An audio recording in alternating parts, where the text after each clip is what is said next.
Assalamualaikum warahmatullahi wabarakatuh. Halo sobat semua, selamat datang di Novel Populer Zai. Kami mencoba mengetengahkan novel-novel populer.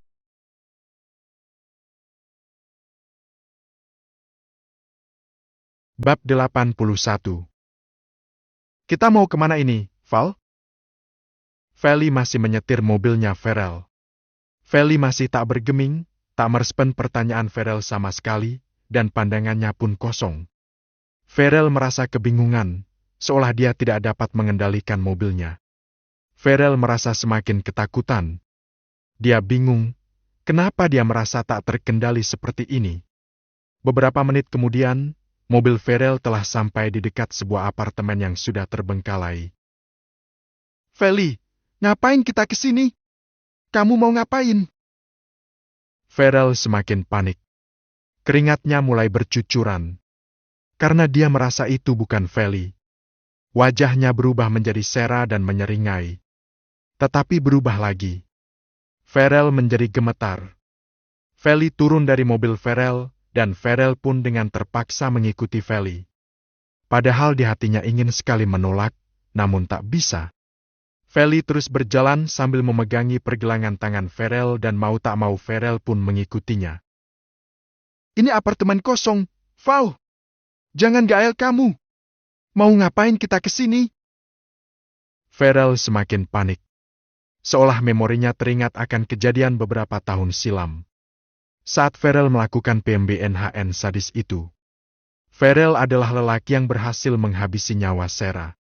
Hanya karena rasa cemburu buta saat melihat Sera sedang berselingkuh dengan lelaki lain. Farel kini mengerti kalau yang sedang bersamanya bukan Feli, melainkan hantu Sera. Buru-buru dia melepaskan genggaman tangan Feli, namun tak bisa. Feli terlalu keras menggenggam tangan Farel hingga dia merasa sangat kesakitan. Lepas, Val, lepaskan aku. Aku mau pulang. Please, kamu jangan gaela.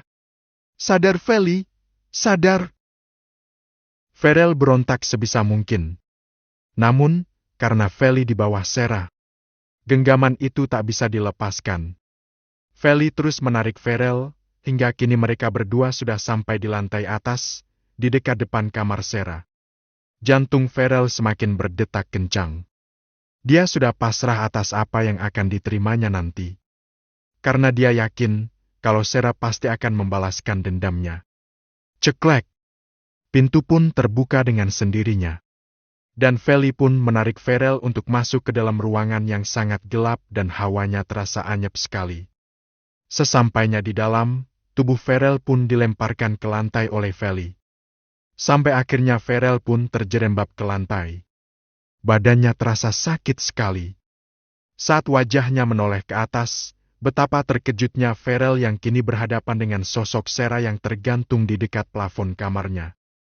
Persis yang pernah Farel lakukan di waktu itu. Lidah Sera menjeflur, disertai dengan tetesan di RH yang menetes. Membuat Farel bergidik ngeri. Sasa Sera? Kakak kamu? Perlahan tali yang menggantung di leher Sera pun terulur dan menurunkan Sera, hingga Sera kini sudah berhadapan dengan Farel. Sakit! Sera menceracau kesakitan, membuat tubuh Farel semakin bergetar ketakutan. Setelah sekian lama, kini dia harus berhadapan dengan masa lalunya yang dianggap sudah selesai. Sera, kamu sudah MT. Tolong jangan ganggu aku lagi. Please, Sera. Farel memohon. Kamu harus MT. Bola mata Sera menyala, seperti mengeluarkan api. Lalu menghantam tubuh Farel, hingga tubuhnya terpelanting agak jauh. Ampun, Sera. Ampun. Aku nggak mau MT. Aku masih mau hidup. Jalan hidupku masih panjang, Sera. Aku minta maaf. Farel terus memohon-mohon pada hantu Sera yang bertenyangan karena dia masih belum tenang. Silahkan kamu menyerahkan diri ke kantor polisi, Farel. Kalau hidupmu mau tenang, semua perbuatan pasti akan ada balasannya. Kini Feli turut menimpali ucapan Sera. Dia membelah Sera, karena merasa kalau perbuatan Ferel memang benar-benar sudah keterlaluan. Dan Ferel harus mendapatkan hukumannya. Jangan ikut campur kamu, Val. Kaju yang sudah menjebak aku dan membawaku ke sini. Awas kamu, Val. Argi! Tiba-tiba saja sebuah kursi menghantam kepala Ferel dengan kencang. Hingga kepala Ferel merasakan pusing yang luar biasa. Minaiwa tawemte! Ancam Sere lagi. Ferel yang merasakan sakit di kepalanya karena hantaman sebuah kursi, tetap berusaha untuk melarikan diri dari hantu Sera. Segera dia beranjak dan berlari ke arah pintu. Namun tiba-tiba saja ada sebuah pisau yang terbang dan hampir saja menegenai kepala Ferel, namun meleset. Karena tak tahan dengan semua serangan itu. Akhirnya Ferel pun mendadak pingsan. Wah, mewah sekali, pesta pernikahan si janda itu. Pakai pelet apa dia ya? Sampai-sampai dia berhasil mendapatkan seorang bos yang uangnya tak habis 7 turunan. Racau Bu Marni di dalam hati. Hatinya merasa panas sekali. Melihat mantan menantu yang malah terus-menerus mendapatkan kebahagiaan yang bertubi-tubi.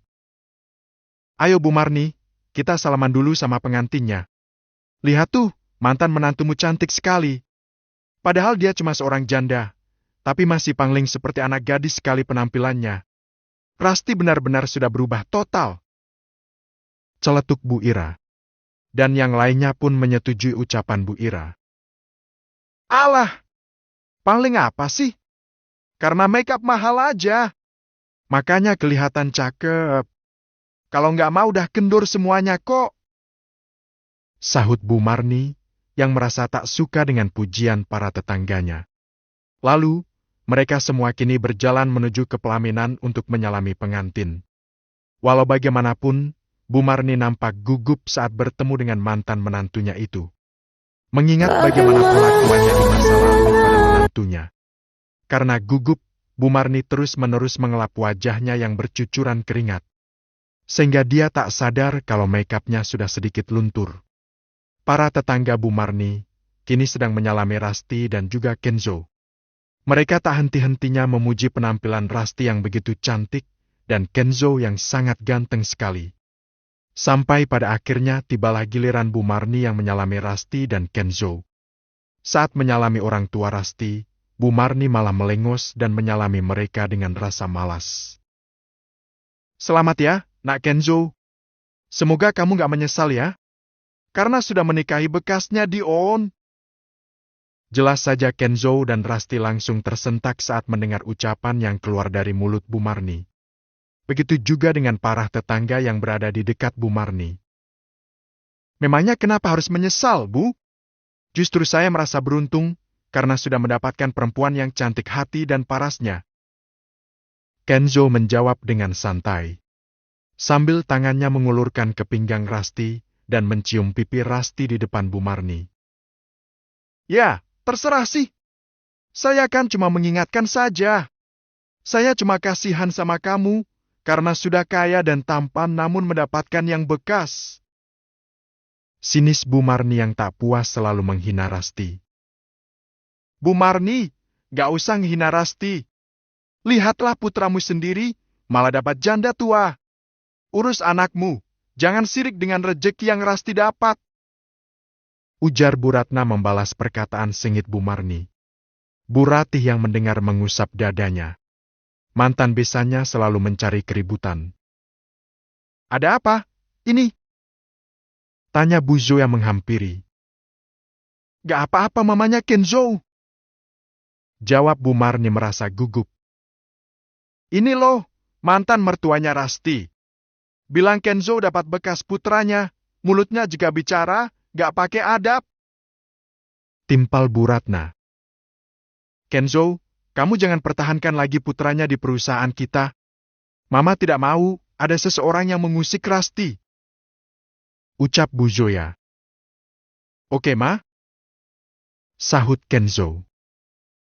Maksudnya apa, Bu Zoya? Bu Marni bertanya dan ketakutan jika Dion sampai dipecat. Mampus! Gumam ibu-ibu yang lain. Ayo Bu Marni, kita pulang saja. Bu Ratna menarik tangan Bu Marni. Maaf ya Rasti, dia memang begitu, rada-rada. Imbuh Bu Ira dan meletakkan telunjuknya miring di depan dahi. Rasti justru menahan tawa karena ucapan Bu Ira. Mentang-mentang kaya, dia mau memecat Dion seenaknya. Seru Bu Marni tak terima.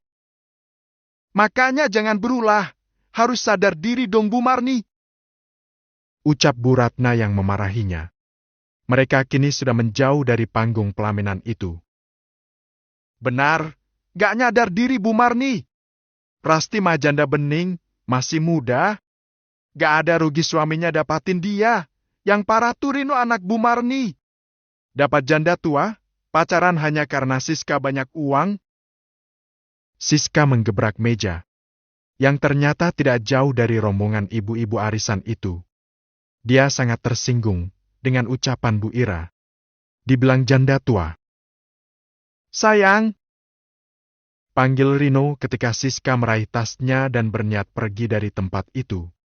Tanpa bicara sepatah kata pun. Ibu cari masalah terus. Berang Rino menatap ibunya nyalang. Dan menyusul Siska. Ini semua karena kalian. Siska jadi marah. Tunjuk Bu Marni menyalahkan mereka. Dan ikut menyusul Rino. Dia tak boleh kehilangan Siska. Karena hanya itu sumber uangnya sekarang. Bab ke-82. KUBALAS kesombongan keluarga suami dengan kesuksesan. Bab 82. Bu Marni mengejar Rino. Dia tak boleh kehilangan sumber uangnya. Siska berjalan begitu cepat. Kali ini Siska benar-benar dibuat marah oleh tingkah Bu Marni. Dia sudah mewanti-wanti Rino untuk tidak mengizinkan ibunya datang. Tetapi pada akhirnya Bu Marni datang juga dan membuatnya malu. Dirinya diolok sebagai janda tua oleh ibu-ibu itu, hingga Siska ingin menuju basement, di mana tempat mobilnya diparkir. Siska hampir lupa jika Rino tadi yang menyetir mobilnya, dan kunci mobilnya ada pada Rino. Siska menghentikan langkahnya. Berikan kunci mobilku. Pinta Siska pada Rino yang sudah berada di belakangnya. Kita akan pulang bersama, sayang. Ujar Rino menolak memberikan kunci mobil. Aku tidak mau pulang bersamamu. Bukan aku yang melakukan kesalahan. Kenapa kamu menyalahkan aku? Rino tak terima dengan sikap Siska. Kesalahan ibumu, itu juga salahmu. Aku sudah memperingatkan jika kamu jangan mengizinkan dia untuk datang. Ucap Siska kesal. Siska, kamu jangan salahkan Rino. Maaf karena tadi ibu-ibu itu menghina kamu. Mereka yang mulutnya kayak ember bocor, sembarangan menghina kamu. Maafkan ibu, karena perbuatan mereka, kamu jadi salah paham. Ujar Bu Marni membuat pembelaan. Sudahlah, tidak usah lagi bicara di depanku, Tante. Tingkah dan mulutmu itu hanya membuatku malu. Tunjuk Siska. Bu Marni bergeming. Dia takut salah bicara pada Siska. Aku ingin pulang sendiri, berikan kunci mobilku. Siska kembali meminta kunci mobilnya. Kita pulang bersama saja, kamu tidak boleh marah seperti itu pada Rino. Sebentar lagi kalian akan menikah. Ucap Bu Marni yang akhirnya bicara memberanikan diri untuk membekas putranya. Baiklah, aku akan menikah dengan putramu. Jawab Siska. Siska kemudian berbalik menuju mobil. Namun ada seringayan di bibirnya. Siska mempunyai rencana untuk ibu dan anak itu. Aku akan membalasmu, nenek tua. Gumam Siska lirih. Dion kebingungan mencari keberadaan Feli. Aku melihatnya bersama Ferel. Ujar Brian. Ketika Dion berusaha bertanya pada teman-temannya. Aku juga kehilangan Ferel. Ucap Feli dan mendekati Dion. Bagaimana kita cari bersama? Ujar Sharon kembali dan mengajak Dion untuk mencari kekasihnya. Dion mengangguk cepat. Nomor mereka berdua tidak aktif. Entah kenapa Dion yakin jika Feli pergi ke tempat itu. Namun kenapa dia bersama Farel? Membuat Dion bertanya-tanya di dalam benaknya. Aku mungkin tahu Feli di mana, tapi aku tidak yakin jika kekasihmu bersama Feli. Kita ke sana bersama untuk memastikan, sahut Sharon. Oke, ikuti aku. Mereka berdua pergi menggunakan mobil Feli. Kita kemana? Tanya Sharon dan menoleh pada Dion, yang sedang menyetir. Jangan banyak bertanya. Nanti kita akan tahu di mana keberadaan mereka. Jawab Dion dan sangat khawatir jika benar Feli kembali pada apartemen itu. Malam itu Kenzo memutuskan untuk pulang ke penthouse miliknya, dibanding menginap di hotel untuk malam pertama. Sedangkan Bu Zoya akan pulang ke rumahnya. Kenzo memang tidak serumah lagi dengan mamanya. Hanya sesekali, dia menginap di sana. Rusty mengedarkan pandangannya. Ia tertegun melihat hunian semewah ini, walau bukan pertama kali ia datang kemari. Karena saat itu penangkapan Sharon. Dirinya dia ajak makan malam di sana. Langkah kaki Rusty mengikuti sang suami. Sedangkan koper mereka dibawa oleh pelayan. Saat memasuki kamar, Rusty duduk di bibir ranjang dan kembali menyapukan pandangannya. Aku mau mandi, bisa kamu ambilkan handuk? Rusty yang mendengar permintaan Kenzo, bangkit dan mencari handuk di dalam lari. Pasti ada di sana batinnya. Setelah mendapatkan handuk, Rusty menyerahkan pada sang suami. Aku ingin mandi bersamamu, tapi sebelum itu aku ingin kamu sayang. Bisik Kenzo hangat di telinga Rusty. Jari manis Kenzo menyentuh bibir istrinya dan melumte bibir itu dengan lembut. Rusty membalas kulum en bibir Kenzo. Dan mereka larut dalam cium en yang semakin panas. Nafas Rusty terengah setelah Kenzo melepaskan tautan bibir mereka.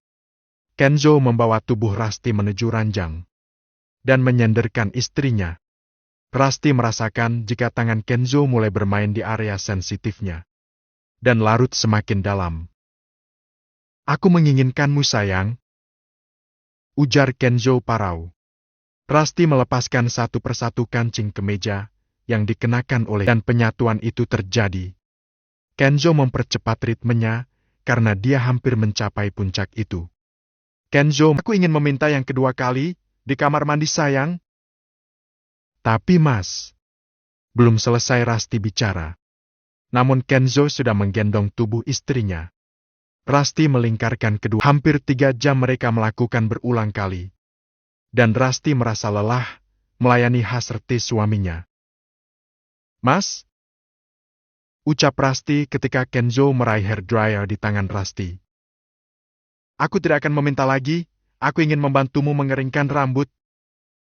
Ucap Kenzo. Dengan lumayan cekatan Kenzo membantu mengeringkan rambut sang istri sebelum mereka tidur. Mas? Ya, sayangku. Jawab Kenzo dan menghadap pada Rusty. Mereka sudah berada di atas ranjang. Siapa perempuan tadi? Tanya Rusty. Dia penasaran dengan perempuan yang memeluk Kenzo di acara resepsi mereka. Namun Rusty mencari waktu yang tepat untuk menanyakannya. Hanya teman, jawab Kenzo dan memeluk tubuh istrinya. Ia mencium aroma rambut sang istri, seketika membuatnya candu. Malam ini dia melihat rambut sang istri yang terurai panjang dan terasa lembut. Teman? Tapi dia memelukmu. Ucap Rusty dan memukul bahu Kenzo sedikit keras. Sayang, kamu kenapa memukulku? Aku sudah menahan kekesalannya ini sedari tadi. Dan sekarang harus aku luapkan. Jawab Rusty dan berbalik memunggungi Kenzo. Astaga, dia hanya temanku. Kamu jangan berpikir terlalu jauh. Dia spontan memelukku. Bagaimana aku menghindar? Kamu dorong dia agar menjauh. Bilang saja kamu suka dipeluk olehnya. Lihat pakaiannya. Apakah kamu menikmati pemandangan itu? Rusty masih menyudutkan Kenzo. Baik sayang, aku akan mendorong perempuan yang mencoba mendekatiku. Maafkan aku. Kenzo memeluk Rusty dari belakang. Dia takut istrinya itu akan marah. Telat! Harusnya tadi kamu dorong yang keras. Biar dia tahu diri. Omel Rusty. Kenzo menahan tawanya. Ketika melihat Rusty yang mengomel. Istrinya ini ternyata mempunyai sisi barbar juga. Sayang, marah ya? Kenzo memanggil istrinya. Namun tak ada sahutan dari Rusty. Ketika ia melihat, Rusty sudah mendengkur halus. Kenzo menciumi pipi Rusty dan merasa gemas melihat istrinya yang sudah tertidur pulas. Baru saja memarahinya, sekarang sudah tertidur. Dia kelelahan. Aku akan ketagihan denganmu, istriku. Gumam Kenzo yang candu dengan Rusty. Bab ke-83. KUBALAS kesombongan keluarga suami dengan kesuksesan. Bab 83. Di mana ini? Kenapa kamu mengajakku ke apartemen yang terbengkalai ini? Tanya Sharon pada Dion saat mereka turun dari mobil. Dion mengedarkan pandangannya ke sana kemari, berharap kalau Farrell dan Feli benar ada di sini. Dan benar saja, di dekat halaman parkir paling ujung ada mobil Farrell yang terparkir di sana. Itu mobil Farrell, kan? Berarti benar kalau mereka ke sini. Ayo, kita ke atas sekarang. Dion langsung menarik tangan Sharon. Namun Sharon menolak untuk masuk ke apartemen itu.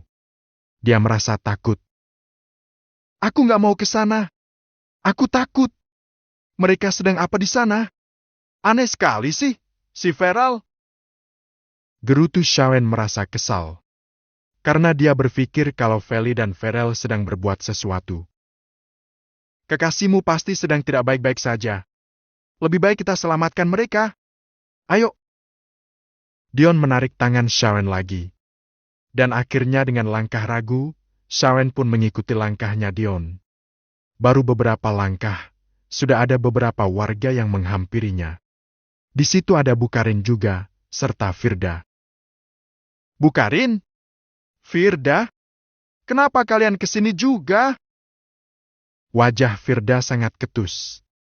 Dia tak suka melihat Dion bersama dengan perempuan yang berbeda lagi. Tadi ibu tak sengaja melihat Nak Feli masuk ke apartemen ini, dan ibu pun mengikutinya. Namun, tak berapa lama ada suara teriakan dari dalam. Ibu takut kalau Nak Feli kenapa-napa. Makanya ibu mau cek ke dalam bersama dengan para warga. Ujar Bukarim menjelaskan semuanya. Ya sudah Bu, kalau gitu lebih baik kita ke dalam bersama-sama. Lalu mereka semua akhirnya masuk ke dalam bersama-sama. Firda sama sekali tak menegur Dion. Karena dia merasa cemburu berat pada wanita yang sedang bersama Dion. Suasana apartemen sangat seram dan anyep. Membuat siapa saja yang masuk ke dalamnya akan merasa sangat ketakutan. Dion tak menyangka kalau dia akan menyewa apartemen kosong seperti ini. Sebab temannya yang menawari apartemen ini juga sudah meninggal beberapa hari yang lalu. Sesampainya di atas, tepatnya di depan kamar Sarah, Dion langsung menggedor pintu kamar Sarah. Sarah! Buka pintunya! Feli, pasti kamu di dalam kan? Dion terus menggedor pintu kamar Sarah. Memangnya kamar ini milik Sarah, Mas? Tiba-tiba ada salah satu warga yang bertanya pada Dion. Iya, Pak. Saya yakin kalau istri saya berada di dalam. Karena waktu saya tinggal di sini, istri saya sering sekali main ke kamar ini. Para warga saling bertatapan sambil memasang raut wajah aneh. Begitu juga dengan Bukarin dan Firda. Mas, kamu nggak tahu memangnya Sarah itu siapa? Firda turut menimpali. Memangnya siapa Sarah? Malah Sharon yang bertanya balik. Sarah itu adalah seorang wanita cantik yang dihabisi nyawanya oleh sang kekasih. Jasadnya ditemukan tergantung di kamar ini, dan sampai sekarang pelakunya tak tertangkap. Semenjak itu apartemen ini mendadak kosong dan terbengkalai. Karena hantu Sarah terus meneror siapa saja yang ada di sini.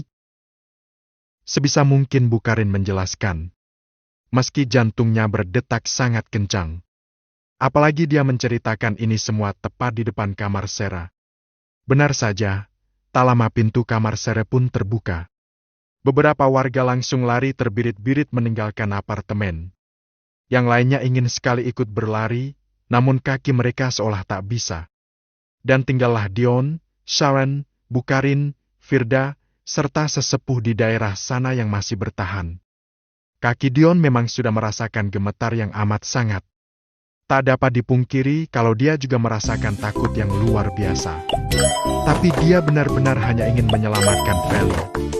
Begitu juga dengan Sharon yang tak sadar sudah memeluk lengan tangan Dion dengan kencangnya. Karena rasa takut yang luar biasa. Pak Karta sesepuh di daerah sana, memberanikan diri untuk langsung masuk ke dalam kamarnya Sarah, yang sangat beraroma tidak sedap. Berbagai macam bau-bau, begitu juga dengan Sharon yang tak sadar sudah memeluk lengan tangan Dion dengan kencangnya. Karena rasa takut yang luar biasa. Pak Karta sesepuh di daerah sana, memberanikan diri untuk langsung masuk ke dalam kamarnya Sarah, yang sangat beraroma tidak sedap. Berbagai macam bau-bauan menyatu di sini. "Mas, ini istrimu bukan?"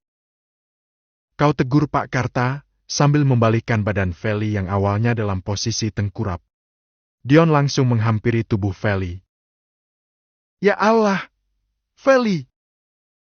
Wajah Feli sangat pucat, tubuhnya juga lemas sekali. Sedangkan tak jauh dari tempat Feli berada. Di sana ada Farel yang tergeletak dengan beberapa luka di tubuhnya. Sharon benar-benar merasa syak saat melihat keadaan pacarnya itu. Dia berpikir kalau Farel lah yang telah membunuh Sarah. Sharon pun langsung menelepon polisi. Farel dan Feli sudah dibawa ke rumah sakit. Bukarin sangat merasa khawatir sekali dengan keadaan Feli. Dia merasa kalau Feli adalah anak kandungnya. Sikap Bukarin membuat Firda semakin merasa kesal dengan ibunya. "Kenapa sih ibu sepeduli itu sama perempuan itu? Memangnya ada apa, Bu?" Cecar Firda tak suka. Bukarin dan Firda juga terpaksa ikut ke rumah sakit, karena Bukarin ngotot untuk tetap menemani Feli hingga Feli sadar. "Ibu merasa kalau Feli adalah kakakmu, Fer. Semoga saja benar tebakan ibu." Mata Firda sontak langsung melotot. "Kakak? Dia, Bu? Gak mau aku. Aku gak mau punya saudara yang lain. Aku cuma pengen Mas Dion jadi milik aku." Firda mengeluarkan unek-uneknya. "Kamu lihat dong, Fer. Dia itu sudah beristri. Masa kamu mau jadi pelakor? Serendah itukah harga dirimu?" Firda berdecak kesal. Gita kini sudah berubah total penampilannya. Dia kini juga sudah kembali bekerja di restoran milik Amar. Dan menceritakan semuanya pada Amar. Karena Amar menginterogasinya saat dia tak ada kabar cukup lama. Sampai akhirnya Amar pun membolehkan Gita untuk bekerja lagi di kedai ayam miliknya. Sepulangnya Gita bekerja, tak sengaja dia melihat Bagas yang sedang menenteng kantong belanjaan yang begitu banyak sekali. Sampai-sampai Bagas merasa kewalahan. "Lelet amat sih, jadi lagi. Bawa belanjaan begitu aja nggak becus." Tiba-tiba saja, istri Bagas menghampiri dan menyegol tubuh Bagas, sehingga dia kehilangan keseimbangan dan akhirnya terjatuh. Belanjaan yang ada di tangannya pun ikut berhamburan semuanya. "Ya ampun, Yang. Kamu tega banget sih sama aku. Ini tuh di tempat umum. Kalau kamu mau marah, cukup di rumah aja." Protes Bagas tak terima. Dia juga mengusap peluh di dahinya yang mulai basah karena keringat. "Alah, ngapain nunggu di rumah? Udah greget tahu nggak? Punya lelaki tapi nggak berguna. Udah nggak bisa cari uang, nggak bisa bawain belanjaan istri juga. Terus bisanya apa dong?" Hardik Arini semaunya. Matanya juga melotot ke arah Bagas. Gita yang melihat pemandangan seperti itu di depan matanya. Entah kenapa hanya bisa tersenyum. Senyum yang menandakan kepuasan hatinya. "Terus saja kamu menghina aku. Sekalian pakai toa, biar semua orang dengar. Biar mau viral, terus dapat duit. Dasar, Omongan Bagas terjeda. Tak sengaja dia juga melihat Gita yang sedang memperhatikannya. Betapa malunya Bagas saat ini. Dasar apa? Kamu mau ngomong apa? Udahlah, pokoknya barang-barang ini kamu bawa ke mobil. Aku nggak mau tahu. Arini langsung meninggalkan Bagas yang matanya masih memperhatikan penampilan Gita yang lebih islami. Tiba-tiba saja, Bagas merasa rindu dengan mantan istrinya itu. Karena tanpa dia sadari, memang Gita selalu berusaha untuk menjadi kekasih dan juga istrinya. Berbanding terbalik dengan Arini, yang setiap hari hanya menganggap Bagas seperti babu dan berbuat semaunya. Arini sangat pandai bermain drama. Saat di depan Bu Ratna, dia berubah menjadi istri yang santun pada Bagas. Tapi saat Bu Ratna tak ada, dia berubah lagi menjadi istri yang semena-mena pada suaminya. Bukannya menyusul ke mobil Arini, Bagas malah menghampiri Gita. "Hai Git, kamu apa kabar?" "Baik." Karena merasa risih, Gita langsung bersiap untuk pergi meninggalkan Bagas. Namun Bagas dengan seenaknya langsung memegang tangan Gita. Membuat Gita terkejut dan menghentakkan tangan Bagas. "Tolong sopan sedikit ya. Kamu nggak lihat ada istri kamu di sana?" Sindir Gita kesal. "Maafin aku, Git. Aku cuma pengen bilang kalau aku kangen sama kamu. Aku pengen kita balikan lagi, Git." Gita refleks tertawa sinis. "Balikan? Hahaha. Kenapa? Gak enak ya sama istri yang sekarang? Udah nikmatin aja. Anggap saja itu karma untukmu karena sudah menyanyiakan aku dan juga calon anakmu." Seloroh Gita kesal. "Anak? Anak kita mana, Git?" Bagas baru teringat tentang anaknya. "Dia sudah tenang di alam sana. Lagi pula, aku tak sudi menganggapmu sebagai ayah dari anakku," sahut Gita dengan ketus. "Ya Allah, apa benar kalau anakku sudah meninggal, Git? Maafin aku, Gita. Maafin aku." Bagas berusaha meraih tangan Gita. Namun Gita terus menolaknya. Gita benar-benar sudah merasa muak dengan sikap Bagas yang seenaknya itu. Kini biarlah Bagas memetik hasil dari perbuatannya sendiri. Hari ini, Kenzo berniat akan mengajak Rasti untuk berbulan madu ke luar negeri. Di sana Kenzo juga akan menyelesaikan beberapa pekerjaannya yang masih tertunda. Karena dia memang akan berbulan madu di negara yang sama dengan perusahaan milik mamanya Kenzo. Selesai memakai baju, Kenzo langsung menghampiri Rasti yang sudah sibuk di dapur. Berkutat dengan masakannya. "Sayang, sudahlah, tak perlu kamu repot-repot memasak. Karena aku akan mengajakmu untuk bersenang-senang," ujar Kenzo sambil menghampiri Rasti dan memeluknya dari belakang. Lalu Menkum tengkuk leher Rasti dengan liar. "Duh, Mas, risih tahu nggak sih? Aku kan lagi masak untuk kamu. Kenapa harus ganggu sih?" Rasti berusaha melepaskan pelukan Kenzo, namun gagal. "Memangnya nggak boleh ya, kalau aku rindu setiap hari denganmu?" Kenzo menatap Rasti serius. Membuat Rasti tak enak hati. "Boleh, Mas? Maaf ya, kalau aku salah dalam bersikap." Rasti langsung memeluk Kenzo. Berharap kalau suaminya itu tak marah. Tapi balasan Kenzo malah lain. Dia malah langsung mengangkat tubuh Rasti dan membawanya ke sofa. "Mas, aku lagi masak. Kita mau kemana?" Rasti berontak kecil, namun Kenzo terus menggendong tubuh istrinya itu karena merasa sangat gemas dengan sang istri. Kenzo merebahkan tubuh istrinya di sofa ruang tamu, lalu mereka pun kembali melakukan hal itu lagi. Meluapkan hasrat yang tak pernah ada habisnya. Kenzo benar-benar dimabuk asmara. Bahkan saat Rasti sedang memasak pun, Kenzo langsung melahapnya tanpa ampun. Selesai melakukan pergumulan dengan Rasti, Kenzo langsung mandi bersama sang istri tercinta. Dan mereka melakukannya lagi dan lagi di kamar mandi. Rasti merasa sangat kelelahan sekali. "Amplop apa ini, Mas?" Rasti mengambil amplop putih itu. Ambil dan bacalah, sayang. Itu untuk kamu. Rasti yang merasa penasaran langsung membuka amplop itu, sedangkan Kenzo duduk di dekat istrinya sambil menciumi rambut Rasti yang masih basah. Wanginya seolah candu untuk Kenzo. Mata Rasti terbelalak saat mengetahui kalau isi amplop ini adalah tiket untuk bulan madu ke Maldives. Negara yang sangat cocok untuk berbulan madu, menjadi destinasi favorit bagi para pecinta alam, yang terkenal dengan kemewahannya mulai dari fasilitas serta pelayanannya. Kamu ngajakin aku untuk berbulan madu ke sini, Mas? Tanya Rasti tak percaya. Menurutmu?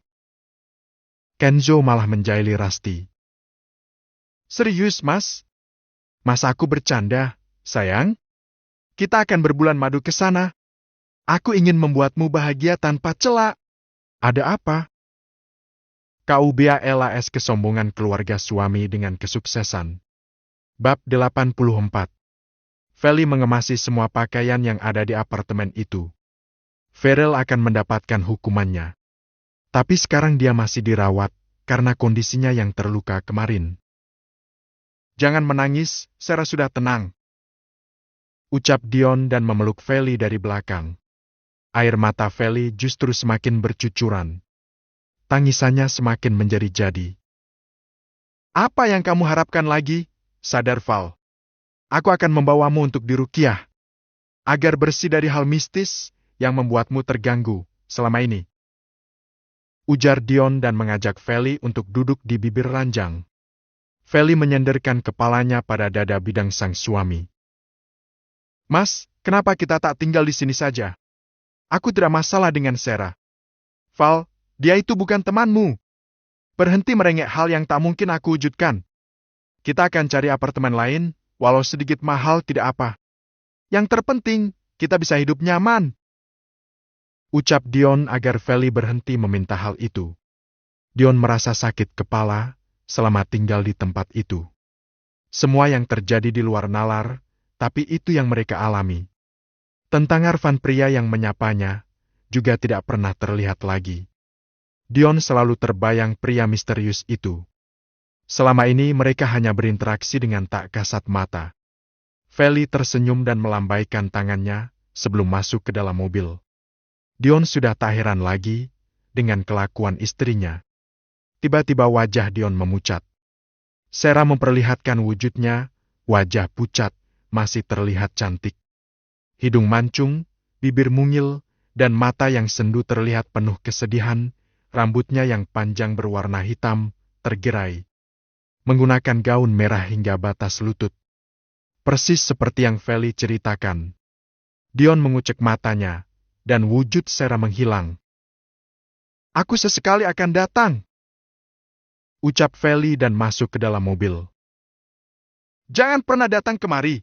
Kamu hanya membuatku repot nanti. Ujar Dion ketus dan menyalakan mesin mobil. Feli hanya melipat kedua tangannya, mengabaikan perkataan Dion.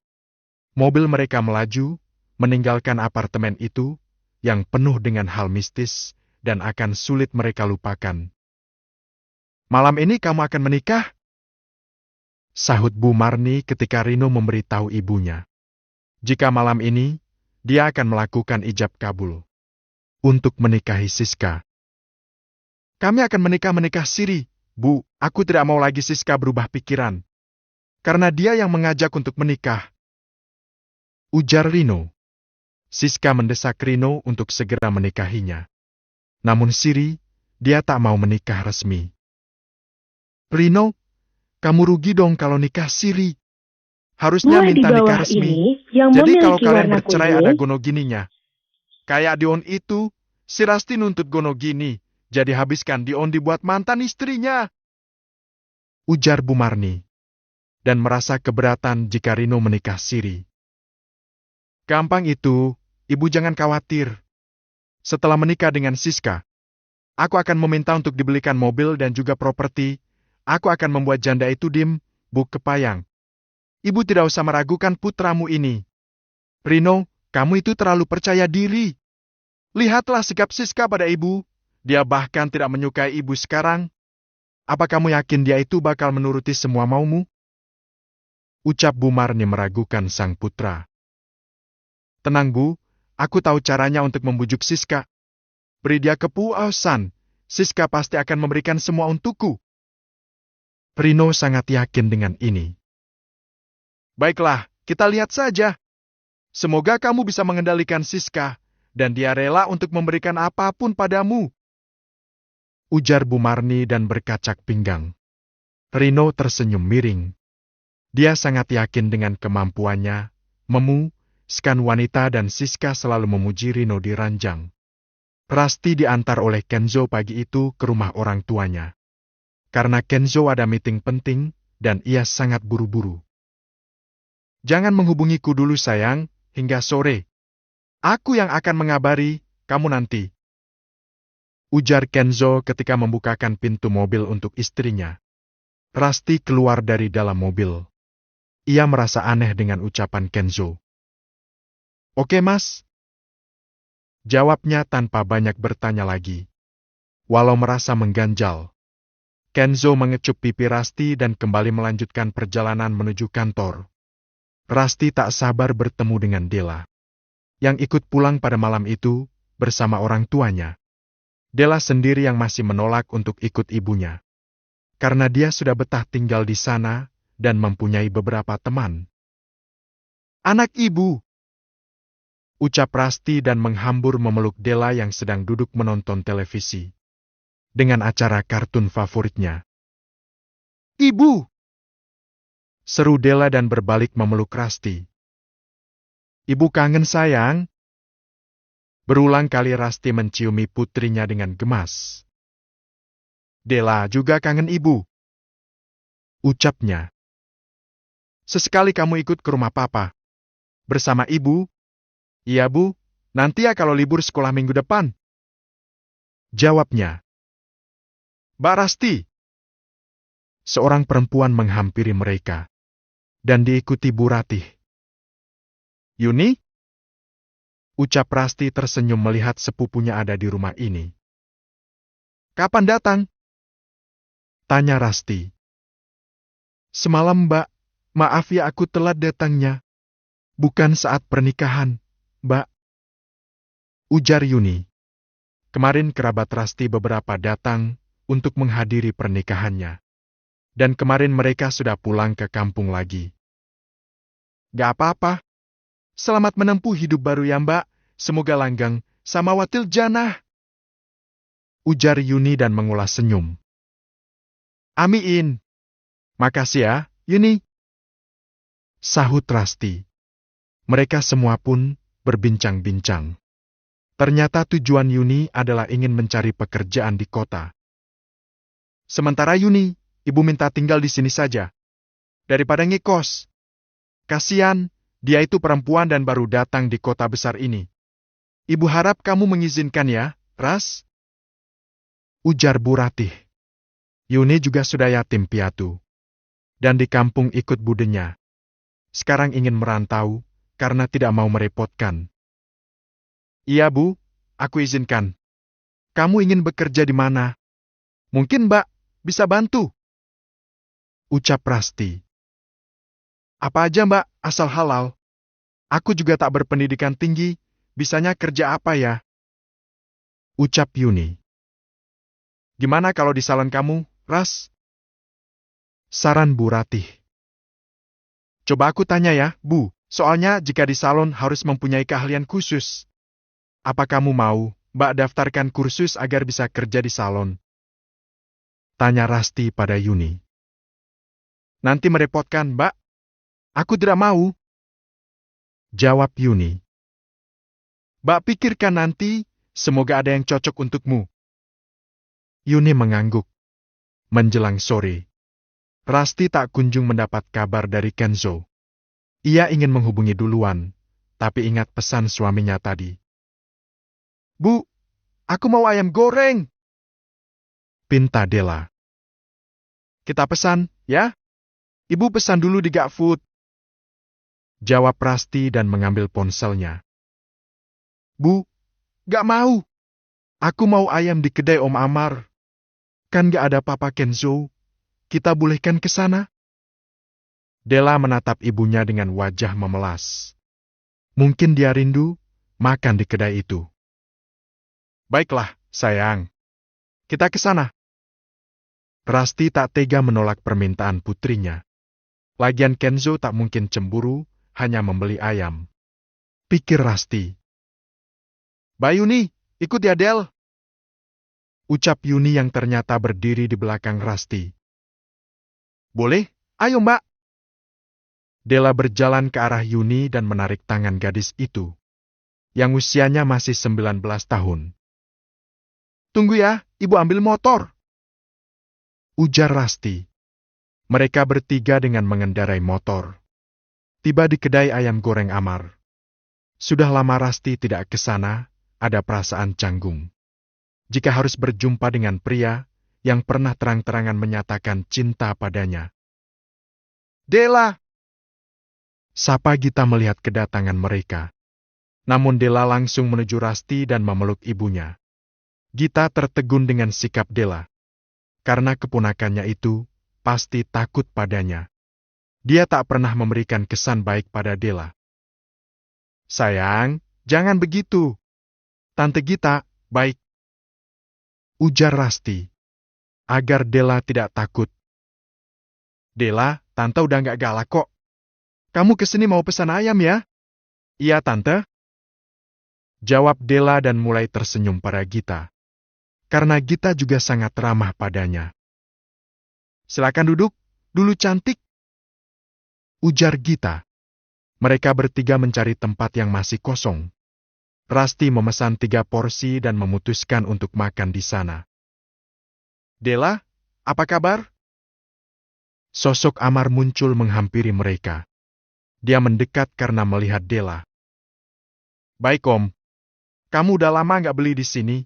Untuk hari ini Om kasih gratis, spesial buat kamu. Ucap Amar. Jangan Amar, aku akan membayarnya. Tolak Rasti merasa sungkan. Tidak apa, ini untuk Della. Lebih baik aku bayar. Kekeh Rasti. Mata Amar terpaku ketika menatap gadis yang duduk di sebelah Rasti. Dia tampak anggun dan juga menggunakan hijab.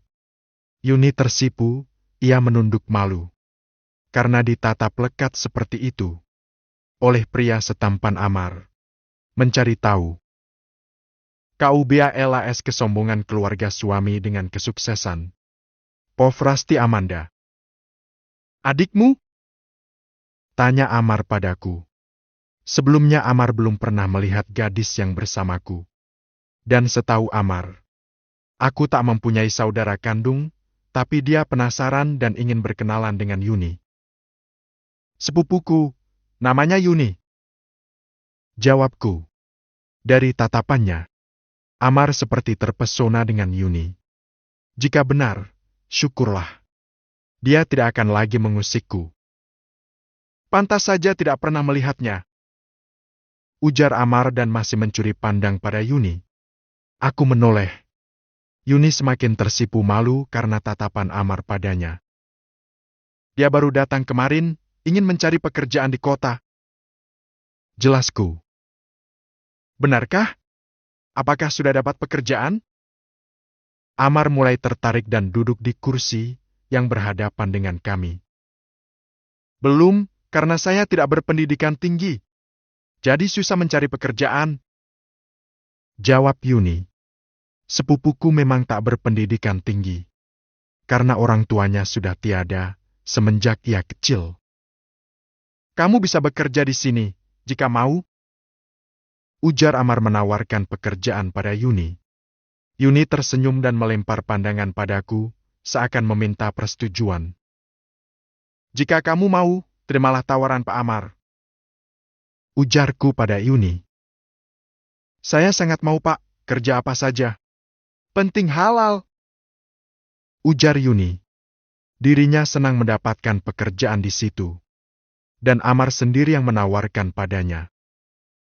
Baiklah, esok pagi kamu datang. Makasih banyak, Amar. Karena mau memberikan pekerjaan pada Yuni. Ucapku berterima kasih. Sama-sama Rasti. Tukas Amar. Pesanan kami datang, dibawakan oleh pelayan. Sedangkan Gita kembali di kasir. Kamu dapat pekerjaan di kedainya Amar? Alhamdulillah, Bude ikut senang mendengarnya. Ucap ibu menanggapi kabar dari Yuni. Yuni antusias menceritakan ia sudah dapat pekerjaan. Alhamdulillah Bude, jadi aku nggak ngerepotin terus. Ucap Yuni, yang mungkin ia merasa sungkan karena menumpang di rumah ini. Tapi sungguh, aku tidak merasa keberatan. Aku cukup terkejut melihat perubahan Gita. Dia sekarang sudah menggunakan hijab dan juga sikapnya menjadi baik. Setelah apa yang dia lalui, akhirnya membuat Gita sadar dan aku turut senang dengan perubahannya. Tapi tidak berlaku untuk mantan mertuaku. Beliau masih saja suka mengganggu diriku. Ibu Mas Dion belum juga sadar, entah kapan dia akan berubah. Bahkan dia hadir saat resepsiku kemarin. Mulut lantamnya itu tentu saja menghinaku. Beruntung ada Bu Ratna yang menariknya untuk menjauh. Rasti, itu ada Kenzo di ruang tamu. Dia menjemput kamu. Ujar ibu yang membuyarkan lamunanku. Iya Bu, aku akan ke sana. Aku mengayunkan langkah menuju ruang tamu. Terlihat Mas Kenzo sudah ada di sana bersama Della dan juga Yuni. Mereka terlihat akrab. Yuni memang pandai bergaul di lingkungan yang baru. Dia bukan pemalu. Aku ikut bergabung bersama mereka. Ibu, aku diberi hadiah boneka BORB. Della menunjukkan hadiah yang diberikan oleh Mas Kenzo. Bagus sayang, kenapa kamu tidak membukanya? Nanti saja Bu, biarkan dulu dia di dalam kotaknya. Jawab Della dan tersenyum lebar. Dia sekarang sudah menjadi anak Papa Kenzo yang selalu dimanjakan.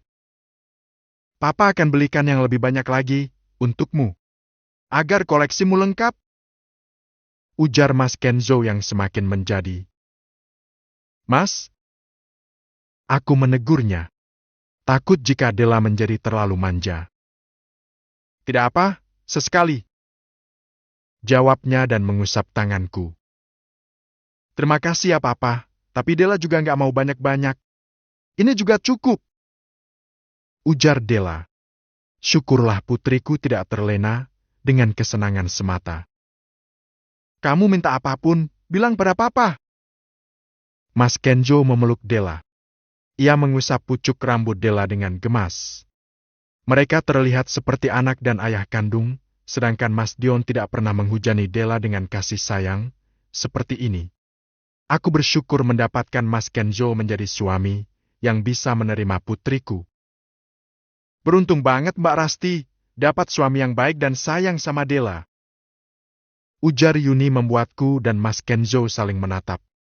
Mungkin Yuni teringat dengan masa kecilnya, yang sudah ditinggal orang tua, hanya bersama nenek dan saudara yang kadang tidak bisa memberikan dia kasih sayang yang dibutuhkan. Terlihat air mukanya seperti menyimpan kesedihan. Alhamdulillah. Ucapku. Semoga aku bisa menemukan sosok suami yang juga penyayang. Amin, semoga jodohmu baik. Sesuai yang dengan kamu harapkan. Sahutku. Jam sudah menunjukkan jam 22:05 malam. Della sudah tertidur. Tadi ia sempat belajar dan ditemani oleh Mas Kenzo. Kini kami menuju pulang ke penthouse. Ini hanya sementara, beberapa hari ke depan kami akan menetap di mansion suamiku. Entah berapa banyak properti yang ia miliki. Bisa tinggal memilih mau tinggal di mana saja. Sebenarnya aku ingin mengajak Della untuk tinggal bersama jika kami sudah menetap. Mas Kenzo sebagai papa sambungnya juga tidak merasa keberatan. Bahkan dia memintaku untuk membawa Della. Tetapi Della yang tidak mau karena dia betah tinggal bersama kakek neneknya. Dan juga di lingkungan sana, dia sudah mempunyai beberapa teman. Sebelum tidur seperti biasa, aku akan membersihkan wajahku terlebih dahulu. Dan menggunakan skincare. Wajah yang dulu tidak terawat, sekarang sudah aku hempas lihat Mas, aku sudah berubah. Kupastikan mantan suamiku itu telah menyesal. Dion si buaya bunting. Suamiku keluar dari kamar mandi, hanya menggunakan handuk dari batas pinggang dan lutut yang membalut tubuhnya. Ia mendekat dan memelukku dari belakang. Mas, aku sedang haid. Benarkah? Sejak kapan? Tadi sore. Jadi kamu jangan meminta dulu ya. Ucapku agar dia mengerti. Oke sayang, mungkin kita langsung tidur saja. Dan ia mengecupku. Tak ada yang aneh dengan sikap suamiku. Dirinya masih bersikap hangat dan mesra. Tapi perkataannya tadi pagi sangat mengganjal. Kenapa aku tidak boleh menghubunginya? Apakah aku mengganggunya? Dia sekarang sudah menjadi suamiku, aku merasa curiga. Jika dilarang menghubungi, benarkah ia meeting atau bertemu perempuan lain? Entah perempuan mana yang dia temui. Aku tahu resiko menikahinya. Suamiku yang mungkin mempunyai banyak mantan pacar sebelum menikah denganku. Aku sama sekali tidak bisa memejamkan mata sekarang, sedangkan Mas Kenzo sudah tidur dengan lelapnya sambil memelukku. Tidak bisa, Rasti. Aku tidak bisa diam saja. Aku harus membuktikan kecurigaanku ini. Benar atau tidak? Lirihku. Dengan perlahan aku bangkit dari ranjang dan mencari ponsel Mas Kenzo yang ia letakkan di atas meja kecil di samping ranjang. Ponsel ini menggunakan Touch ID. Aku tidak kehabisan akal, tapi jangan sampai dia terbangun. Aku mencocokkan salah satu ujung jari dan percobaan kedua berhasil. Ponsel itu terbuka. Aku harus bisa menemukan apa yang membuat dia sembunyikan. Kamu tidak bisa membohongiku, Mas. Jika sampai kamu berkhianat, aku pastikan kamu sunat 2 kali. Aku menunjuknya dan menggumam. Ketika membuka aplikasi hijau di ponsel suamiku, tidak ada yang mencurigakan. Aku mencari nomor bernama Lucy juga tidak ada, bahkan nomor ponsel perempuan hanya aku dan Mama Zoya yang dia simpan. Foto, aku harus melihat foto-fotonya. Tapi hanya ada foto kami, bahkan juga menyimpan foto kita bertiga bersama Della. Aku yang awalnya kesal, menjadi tersenyum melihat foto-foto kita yang dia simpan sebagai album dengan nama Family. Tidak ada jawaban di sini, mungkin aku yang terlalu berlebihan. Atau mungkin dia menemui Lucy tanpa sepengetahuanku. Jika begini, aku harus menyelidikinya sendiri. Siang ini aku akan pergi ke kantor suamiku. Harus aku cari tahu bagaimana kelakuan dia di sana. Ponselku berdering. Assalamualaikum, Pras. Waalaikumsalam, Bu. Rasti, ini ada Dion di rumah. Dia katanya mau mengajak Della keluar. Ibu tak bisa mengizinkan jika belum mendapatkan persetujuan dari kamu. Tapi Dion ini loh, ngeyel. Ujar ibu. Rasti akan ke sana, Bu. Tahan dulu. Jangan biarkan Mas Dion membawa Della. Ucapku. Mas Dion kenapa lagi sih? Mau ajak Della harusnya mengabariku terlebih dahulu, bukan asal datang. Apakah dia tak bekerja, siang-siang sudah datang ke rumah. Yang bertemu Kenzo. KUBALAS kesombongan keluarga suami dengan kesuksesan. Bab 86. Setelah mendengar kabar dari ibu, kalau Mas Dion akan mengajak Della, Rasti segera buru-buru pergi ke rumah Bu Ratih. Dan mengurungkan niat untuk mencari tahu tentang Kenzo. Tak butuh waktu lama untuk menempuh rumah ibunya. Akhirnya Rasti telah sampai di rumah Bu Ratih.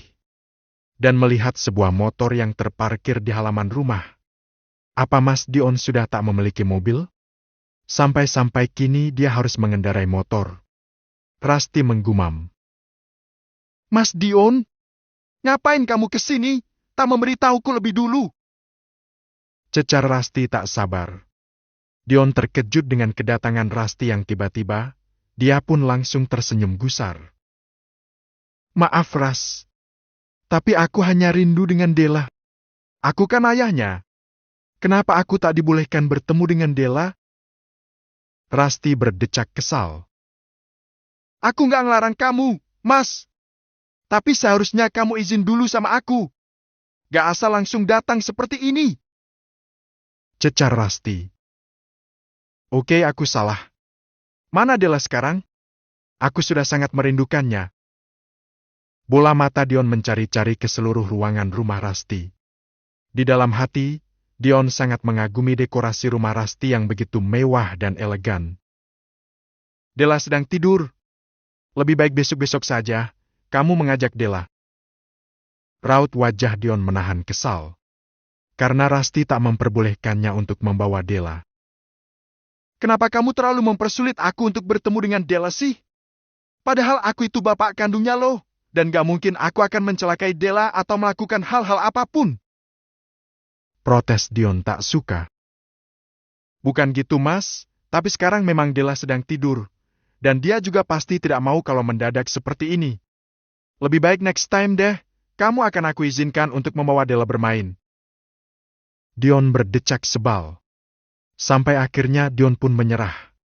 Karena dia tak mau dianggap buruk oleh Rasti. Dion pun akhirnya berpamitan pulang pada Rasti. Setelah Dion pergi, Rasti pun menghembuskan nafasnya dengan gusar. Rasti merasa bimbang. Di satu sisi, dia merasa takut kalau Della akan dibawa oleh Dion dan tak dikembalikan lagi. Namun di satu sisi, Rasti juga merasa kalau Della berhak mendapatkan kasih sayang dari ayah kandungnya. Bu Ratih sedang menemani Della di kamarnya. Dan Rasti pun ingin menemui Bu Ratih di kamar Della. Namun mata Rasti tak sengaja melihat Yuni yang sedang duduk di ruang tengah dan sibuk memainkan ponselnya. Ponsel yang Rasti belikan beberapa hari yang lalu untuk Yuni. Sebenarnya Yuni sudah punya ponsel lama, tapi ponsel itu sudah jadul dan Rasti merasa tak tega dan akhirnya membelikan Yuni ponsel yang baru. Rasti segera menghampiri Yuni yang masih sibuk dengan ponselnya. Lagi ngapain, Yun? Sibuk sekali sepertinya. Yuni yang terkejut dengan kehadiran Rasti yang tiba-tiba. Langsung saja memasukkan ponselnya ke dalam saku celananya. Mbak Rasti? Ini, lagi ngirim pesan ke teman lama. Ujarnya sedikit gugup. Oh gitu? Oh ya. Kapan kamu kerja di tempat Amar? Insya Allah, besok sudah mulai kerjanya, Mbak. Rasti mengangguk-angguk. Setelah berbincang-bincang sebentar dengan Yuni, Rasti pun langsung pergi ke kamar Della. Rino dan Siska kini telah resmi menikah siri. Rino kini tinggal di rumah Siska, sedangkan Bu Marni mau tak mau akhirnya dia pun harus tinggal sendiri di rumahnya. Rumah yang sebentar lagi akan disita oleh Karen. Sayang, tolong ambilkan aku minum dong. Aku haus banget nih. Perintah Siska seenaknya pada Rino. Rino yang tak pernah mendapat perlakuan seperti itu pada saat menikah dengan Sinta. Dia pun merasa cukup terkejut. Ambilkan minum.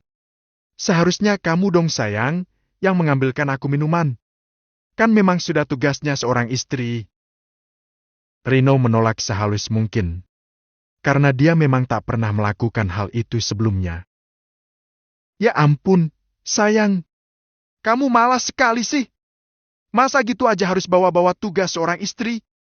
Sika! Sahut Siska meradang. Rino yang melihat Siska marah seperti itu membuat nyalinya agak ciut. Karena misinya masih banyak yang belum dia dapat dari Siska. Mau tak mau, Rino pun akhirnya mengalah.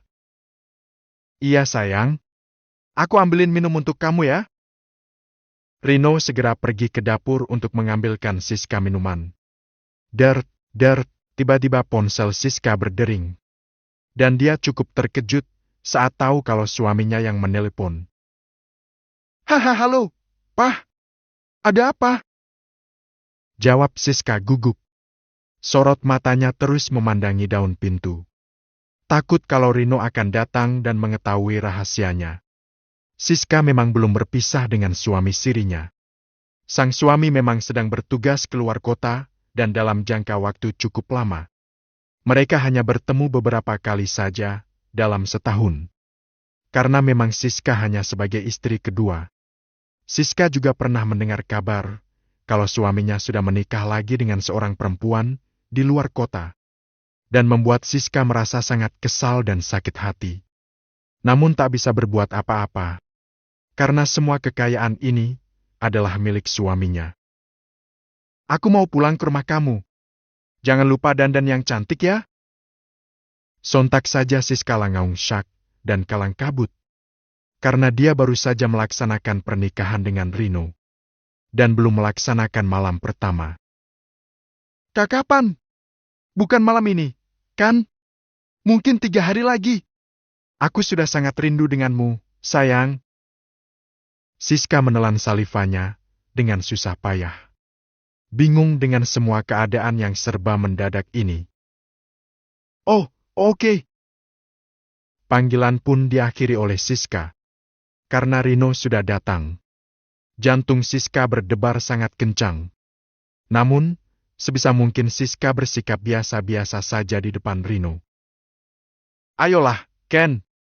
Kamu juga pasti masih menyimpan rasa denganku, kan? Aku juga sama Ken. Aku juga masih mencintaimu. Lucy memang sedang berada di kantor Kenzo. Dan dia terus-menerus memaksa Kenzo untuk memulai semuanya dari awal.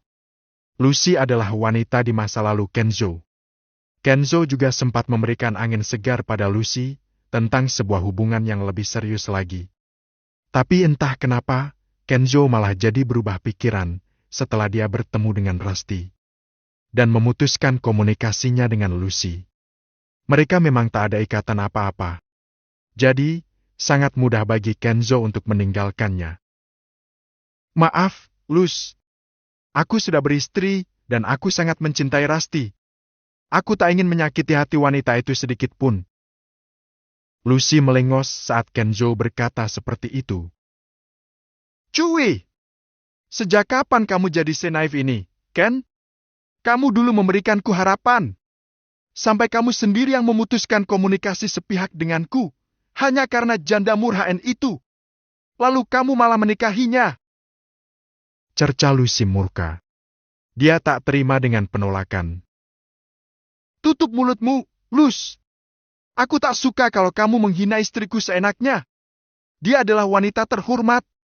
Bukan seperti yang kau ucapkan tadi. Sudahlah, lebih baik kamu pergi. Jangan ganggu aku lagi. Maafkan aku jika pernah memberimu harapan. Kenzo menunjuk pintu keluar agar Lucy mau pergi dari kantornya. Dia juga merasa risih dengan kehadiran Lucy. Oke, aku akan pergi. Tapi, akan kupastikan kalau kalian tak akan pernah bahagia, Ken? Lucy terisak. Lalu dia pun pergi. Dan Kenzo pun menghembuskan nafas lega. Dert, dert. Ponsel Kenzo bergetar. Ada sebuah pesan masuk dari nomor yang tak dikenal. Segera dia membukanya. Gigi Kenzo bergemelatuk, menahan rasa cemburu saat melihat sebuah foto yang menampilkan Rusty sedang bersama Dion di rumah Rusty. Di dalam foto itu, mereka nampak akrab sekali. Si pemotret memang berhasil mengambil angle yang tepat. Si El! Ngapain dia menemui istriku? Kenzo langsung menghempaskan ponselnya ke atas sofa. Nafasnya naik turun menahan amarah. Marah? KUBALAS kesombongan keluarga suami dengan kesuksesan. Bab 87. Pop Arthur. Jangan ngelamun terus, nanti kesambat. Kau tegur Amar pada Gita yang melamun di meja kasir. Kedai baru saja buka. Pak Amar. Maaf. Ucap Gita bersalah. Karena memikirkan tentang Daffa. Ia tak fokus dalam bekerja. Git, ada masalah apa lagi? Tanya Amar yang ingin Gita bisa menjadikan ia tempat curhat. Walau mereka antara owner dan karyawan.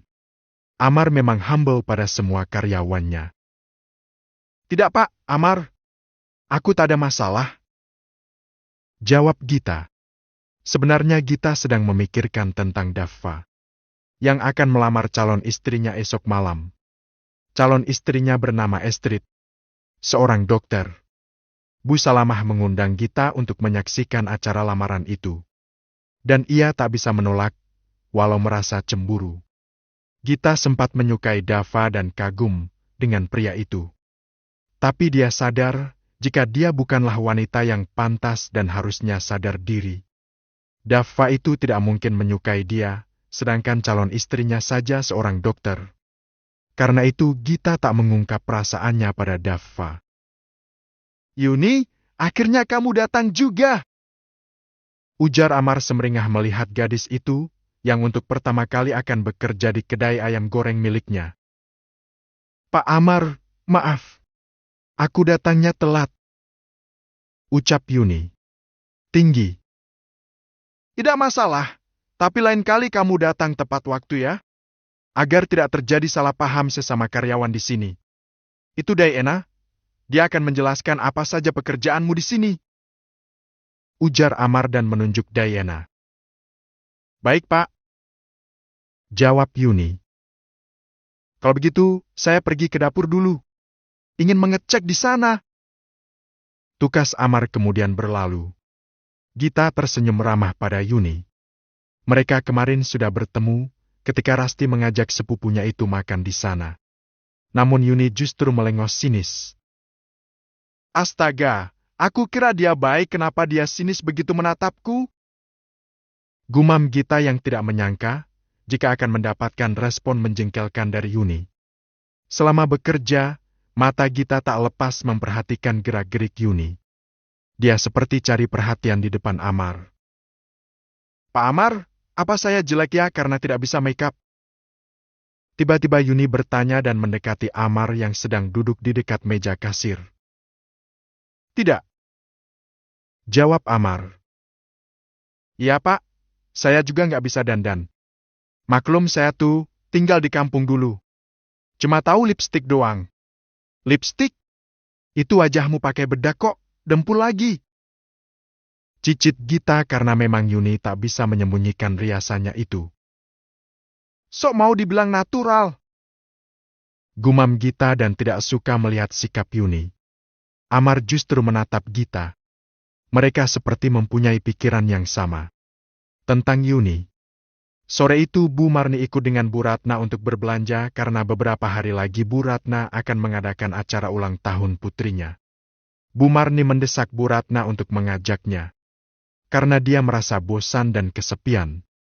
Anak-anaknya menjauh. Mereka memasuki toko.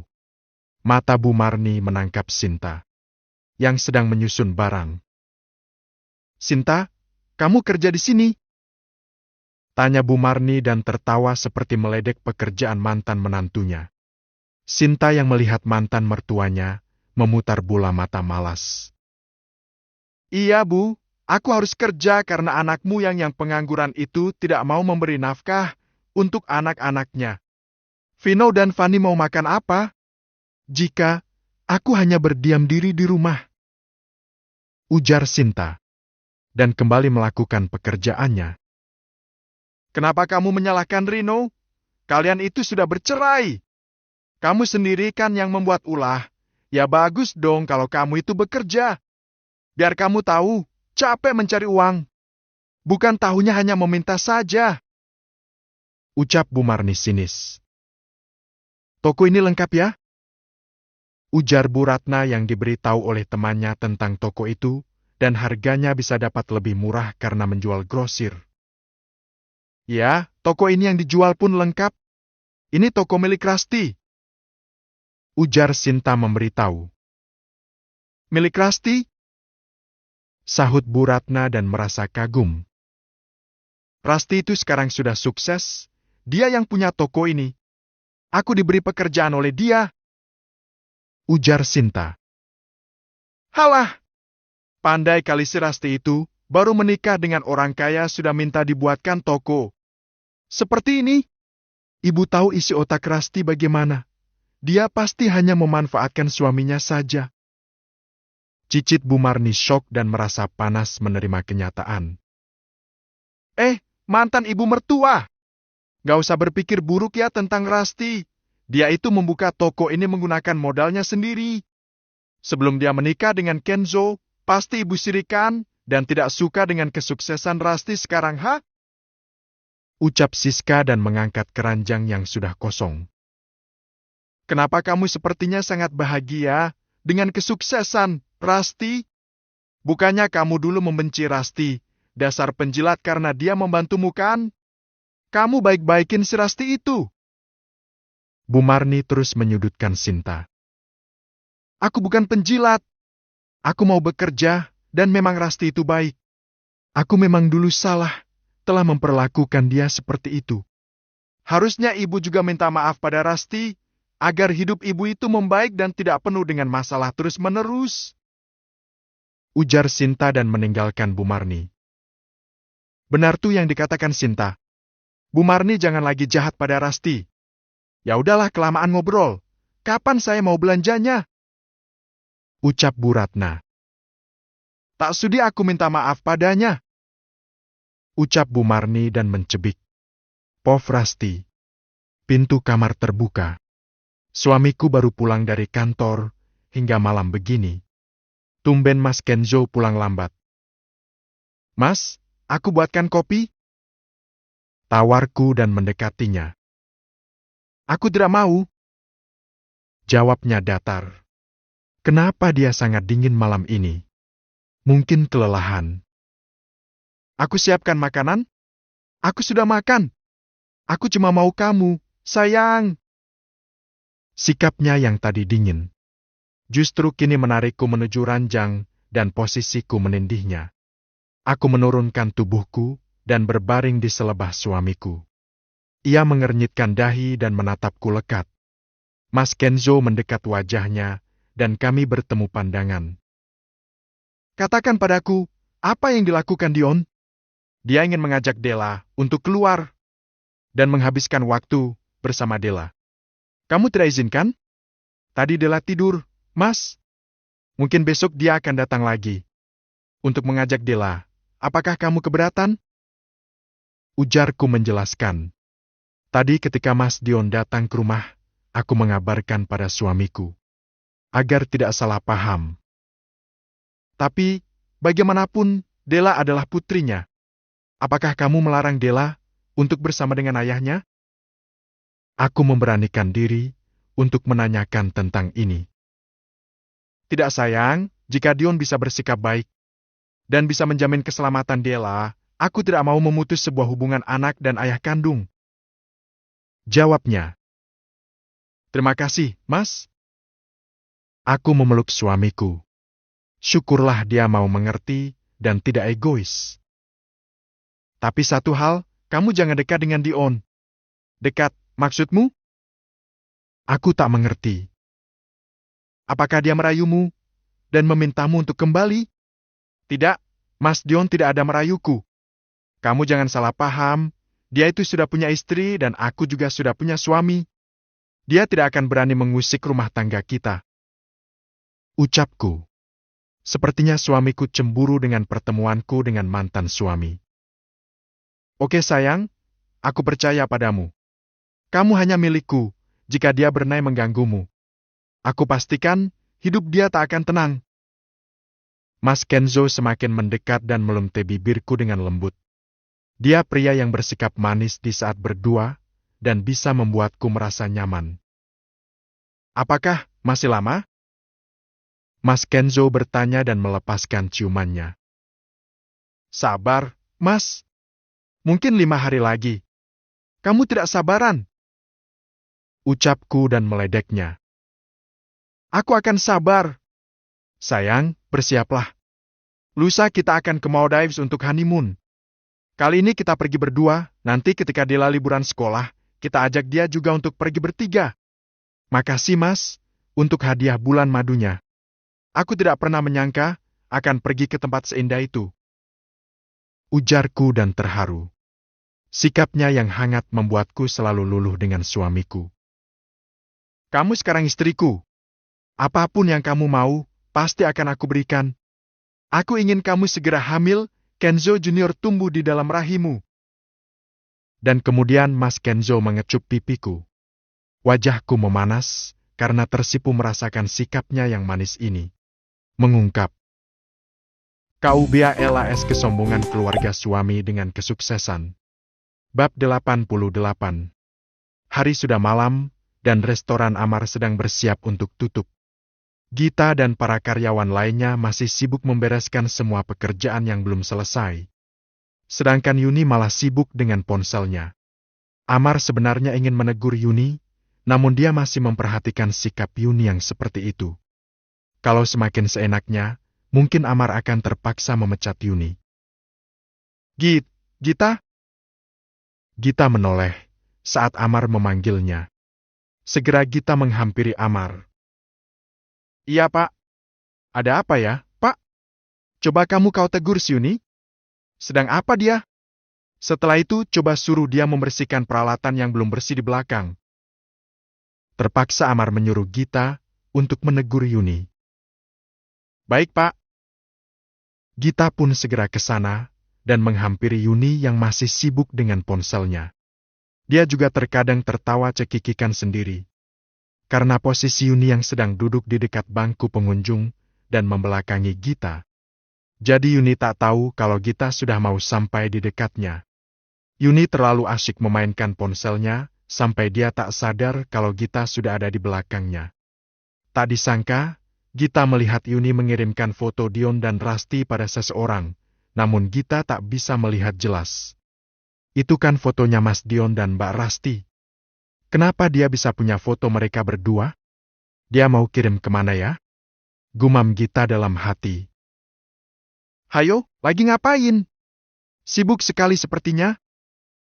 Langsung saja Gita mengejutkan Yuni, alhasil Yuni pun langsung tergeragap, buru-buru dia memasukkan ponselnya ke dalam saku celana. Lalu berpura-pura membenarkan jilbabnya. Ngagetin aja sih kamu. Sahut Yuni tak senang. Di sini tuh kerja, bukan main handphone. Disuruh Pak Amar tuh bersihin bagian dapur. Yuni melengos tak suka. Bola matanya berputar-putar, seperti orang yang kesurupan. Bukan Pak Amar kali yang nyuruh, tapi kamu. Di sini itu semuanya sama, babu. Jadi nggak usah merasa senior ya. Yuni malah menyahut dengan nada tak suka. Memang sejak awal ketemu, Yuni merasa tak suka pada Gita. Apalagi melihat Gita yang begitu akrab dengan Pak Amar. Siapa juga yang merasa senior? Aku cuma disuruh Pak Amar aja kok. Terserah sih kalau nggak mau nurutin perintah Pak Amar. Gitu aja sinis. Gita langsung pergi. Karena kesal dengan sikap Yuni yang seenaknya. Lalu mau tak mau, Yuni pun segera ke belakang menuju Amar yang masih sibuk berberes. Melihat wajah Amar yang datar tanpa senyum. Cukup membuat nyali Yuni ciut dan buru-buru melaksanakan tugasnya. Git, kamu belum pulang? Kau tegur Amar. Gita memang sedang duduk di dekat halte, tak jauh dari kedai Amar. Gita berniat hari ini ingin pulang ke rumah ibunya, karena ingin mengambil beberapa barangnya yang masih ketinggalan. Belum, Pak. Lagi nunggu ojek online datang. Pulang bareng saya, aja. Amar menawarkan kepada Gita untuk pulang bersama. Gita merasa canggung, dia sungkan menerima tawaran dari atasannya ini. Ponsel Gita bergetar dan ia mendapatkan balasan dari driver ojek online yang ia pesan tadi. Orderannya ditolak karena suatu alasan. Tidak usah merasa sungkan. Ucap Amar yang masih menunggu jawaban Gita. Gita mengangguk. Amar membukakan pintu mobil untuknya. Sebagai bos Amar itu sangat baik membuat Gita semakin tak enak hati diperlakukan seperti ini. Gimana kontrakan yang kamu tempati betah nggak tinggal di sana? Tanya Amar membuka pembicaraan. Alhamdulillah, betah Pak. Makasih ya, sudah dicariin kontrakan. Uang Pak Amar akan saya ganti setelah gajian. Ujar Gita. Amar mencarikan kontrakan untuk Gita dan membayar untuk 1 tahun. Sungguh Gita terkejut ketika mengetahui itu kemarin. Tidak usah, saya ikhlas membantu kamu. Aduh Pak, saya yang menjadi sungkan. Apalagi membayarnya untuk 1 tahun, biar saya cicil ya Pak. Tidak Gita, jangan kamu ganti. Saya ikhlas, yang terpenting kamu bekerja dengan baik. Pasti Pak, terima kasih banyak sekali lagi. Ujar Gita dan tersenyum. Amar membalas senyuman Gita. Dan kembali fokus pada jalanan. Pak, boleh minta berhenti di Indo April bentar? Mau beli semprotan nyamuk. Ucap Gita. Oke. Sahut Amar. Ketika melihat Indo April tak jauh di depan mereka, Amar membelokkan mobilnya. Loh, Pak? Gita melihat Amar mengikutinya. Saya juga ingin membeli sesuatu. Jawab Amar dan mereka berdua masuk berdua. Gita menuju rak di mana barang yang ia cari. Amar masih mengikuti Gita. Padahal dia bilang ingin membeli sesuatu. Lo pulang malam, gak dimarahin sama bibi lo? Enggak. Bibi gue itu orangnya polos, mudah dibotnolhin. Gue pulang malam, tinggal kasih alasan aja, dipasti percaya. Pandangan Amar dan Gita serentak menoleh dan mencari sumber suara di sebelah. Mereka sedikit mengintip bersamaan, karena mengenal suara itu. Yuni? Gumam Gita. Pinter lo, nyibulin saudara sendiri. Gue terpaksa, pura-pura polos. Tinggal di kota besar baru 5 bulan udah bikin tekor, kan lumayan pura-pura baik, dapat tempat tinggal gratis. Ujar Yuni yang berbicara dengan temannya. Penampilan Yuni sungguh berbeda.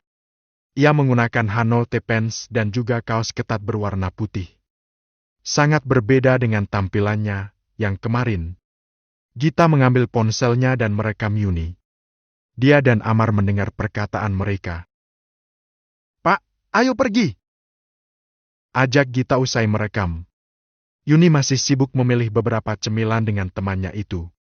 Setelah membayar, mereka keluar dari Indo April. Dan Amar tak jadi membeli apapun. Saya tak menyangka. Gumam Amar ketika sudah berada di dalam mobil. Iya Pak, saya juga udah curiga sama dia dari awal. Ternyata dia bukan baru pertama datang dari kampung. Ujar Gita. Tak ada banyak pembicaraan lagi di antara mereka. Setelah mengucapkan terima kasih, Gita keluar dari dalam mobil. Mbak Rasti, harus tahu tentang sepupunya itu. Gumam Gita dan ingin mengirimkan video itu pada Rasti. Ia mencari akun sosial media milik Rasti. Karena Gita tak punya nomor Rasti. Yang dulu sudah tidak aktif. Laporan video terkirim. Kasihan Mbak Rasti, dia itu baik. Tapi dimanfaatkan oleh orang seperti Yuni. Ujar Gita dan membuka pintu. Rino datang ke rumah Siska, yang sudah menjadi istrinya. Ia membawa Bu Marni, karena ibunya itu minta untuk tinggal beberapa hari di rumah Siska. Walaupun sudah dilarang oleh Rino. Dia yakin jika Siska tidak akan terima, jika ibunya ikut tinggal di sana. Tapi Bu Marni ngeyel, dia bilang hanya beberapa hari ingin tinggal di rumah mewah. Ingin ikut merasakan. Pak Rino, kenapa datang kemari? Tanya Sari yang tadi sedang menyiram tanaman, buru-buru mendekati Rino. Kenapa Sari? Ini kan rumah saya juga. Ujar Rino ketus karena perkataan Sari. Apa-apaan dia hanya pembantu, seakan melarangnya datang ke rumah Siska. Pembantu kurang saja air mulutmu, tidak sopan pada majikan. Rino itu majikanmu ya sekarang. Apa kamu mau dipecat sama Siska? Sinis Bu Marni dengan matanya yang melotot. Anu Pak. Sari tiba-tiba merasa gugup karena dia diminta oleh Siska untuk mencegah Rino datang ke rumah itu. Abaikan dia Bu, pembantu tidak penting. Ujar Rino. Sebentar lagi, kamu akan saya pecat. Ucap Rino menunjuk Sari. Membuat Sari menunduk ketakutan. Rino mengajak ibunya untuk masuk ke dalam rumah. Bu Marni melengos dengan sombongnya. Lino, di mana kamar ibu? Tanya Bu Marni antusias. Pasti kamar di rumah ini juga sangat bagus, dia akan hidup enak di rumah Siska. Pikir Bu Marni dan sudah senyum-senyum. Ibu tanya Sari deh, suruh siapin kamar untuk ibu ya. Suruh aja dia, kalau kurang saja air lagi. Biar aku pecat. Ucap Rino. Sarii! Teriak Bu Marni lagaknya sudah seperti nyonya di rumah besar itu. Sedangkan Rino menuju kamar utama. Di mana kamar ia dan sang istri. Pintu kamar yang tidak terkunci, memudahkan Rino untuk masuk tanpa mengetuk terlebih dahulu. Saat pintu dibuka, pemandangan di depan Rino membuat ia tercengang, dan matanya terbelalak ketika melihat adegan suami istri dilakukan oleh Siska dan pria lain. Yang mungkin usianya lebih tua dari Siska. Siska terkejut bersama suami pertamanya. Mereka berhenti melakukan itu, dan berusaha menutupi tubuh dengan selimut. Siapa kamu? Tunjuk Rino dan raut wajahnya sangat marah. Ingin memukul wajah pria yang berani tidur istrinya. Kamu yang siapa? Masuk ke dalam kamar. Pria itu tak kalah berangnya. Saribodha, kenapa mengizinkan dia masuk sih? Kesal Siska dan malu ketahuan. Dia takut pada suami pertamanya. Walau mereka menikah siri, tapi semua harta adalah milik suaminya yang diberikan sebagai fasilitas karena telah mau menikah siri dengan pria itu. Namun jika mereka bercerai, Siska tak akan mendapatkan apapun. Siapa dia? Hah? Tanya Darmawan pada Siska. Saya suaminya. Tegas Rino. Hah? Siska menelan salivanya. Ia tak bisa bicara untuk menjelaskan. Akibat karena serakah. KUBALAS kesombongan keluarga suami dengan kesuksesan. Waalaikumsalam ibu, sayang ibu. Ujar Della antusias ketika video call dengan Rasti. Ibunya yang baru sampai 2 jam yang lalu di Maldives. Panggilan itu diakhiri karena sudah larut malam dan Della akan tidur. Besok ia harus sekolah. Della, teleponan dengan ibu, ya? Tanya Yuni yang barusan pulang 5 menit yang lalu. Ia mendengar Della menyebut ibu. Iya, Tante. Ibu sama Papa bulan madu. Jawab Della senang. Bulan madu? Kapan? Maksudnya kapan mereka berangkat? Kenapa tidak memberitahu terlebih dahulu? Tanya Yuni yang tidak tahu jika Rasti akan pergi honeymoon. Kemarin Rasti, beritahu Bude. Sahut Bu Ratih. Kenapa Bude tidak memberitahu aku? Memangnya mereka berapa lama di sana? Tanya Yuni. Bu Ratih merasa heran dengan perkataan Yuni. Sekitar 2 mingguan. Jawab Bu Ratih datar. Kata Papa, nanti ibu pulang di perut ibu, bakal ada adik bayi. Aku mau punya adik. Ucap Della girang. Dia sangat ingin mempunyai adik, agar tak merasa kesepian jika ada saudara. Namun dulu Rasti sengaja menjaga ketika bersama Dion. Dia khawatir jika mempunyai 2 anak tidak mau bertanggung jawab. Pada Della saja Dion abai ketika mereka berumah tangga. Wah, bahagia ya Mbak Rasti bisa bulan madu jauh ke luar negeri. Beruntung sekali mendapatkan suami seperti Pak Kenzo. Udah tampan, kaya, dan mau menerima Mbak Rasti. Walau ia sudah janda. Ujar Yuni. Bu Ratih merasa risih dengan ucapan Yuni.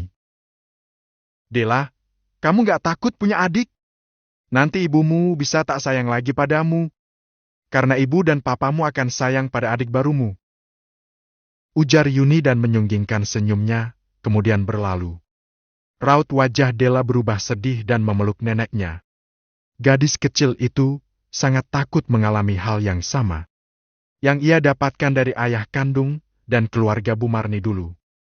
Ketika ia selalu diabaikan. Jangan dengarkan ucapan Tante Yuni, semua itu tidak benar. Tak akan ada yang berubah, semua menyayangi Della, apalagi ibu dan papa. Ujar Bu Ratih memberi pengertian pada sang cucu. Bu Ratih keluar dari dalam kamar Della. Usai menemani cucunya hingga terlelap. Ia berjalan menemui suaminya yang masih menonton siaran televisi. Pak, ibu mau bicara penting. Ucap Bu Ratih dan merasa gusar. Bicara apa, Bu? Tanya Pak Handoko melihat istrinya gelisah. terlihat jelas dari raut wajah Bu Ratih. "Pak, Ibu gak nyaman sama Yuni. Omongan dia itu loh nyelekit. Gak enak didengar." Tutur Bu Ratih yang merasa mulai tidak nyaman dengan kehadiran Yuni di rumah mereka. "Memangnya, Yuni bilang apa, Bu?" Bu Ratih menceritakan kejadian tadi.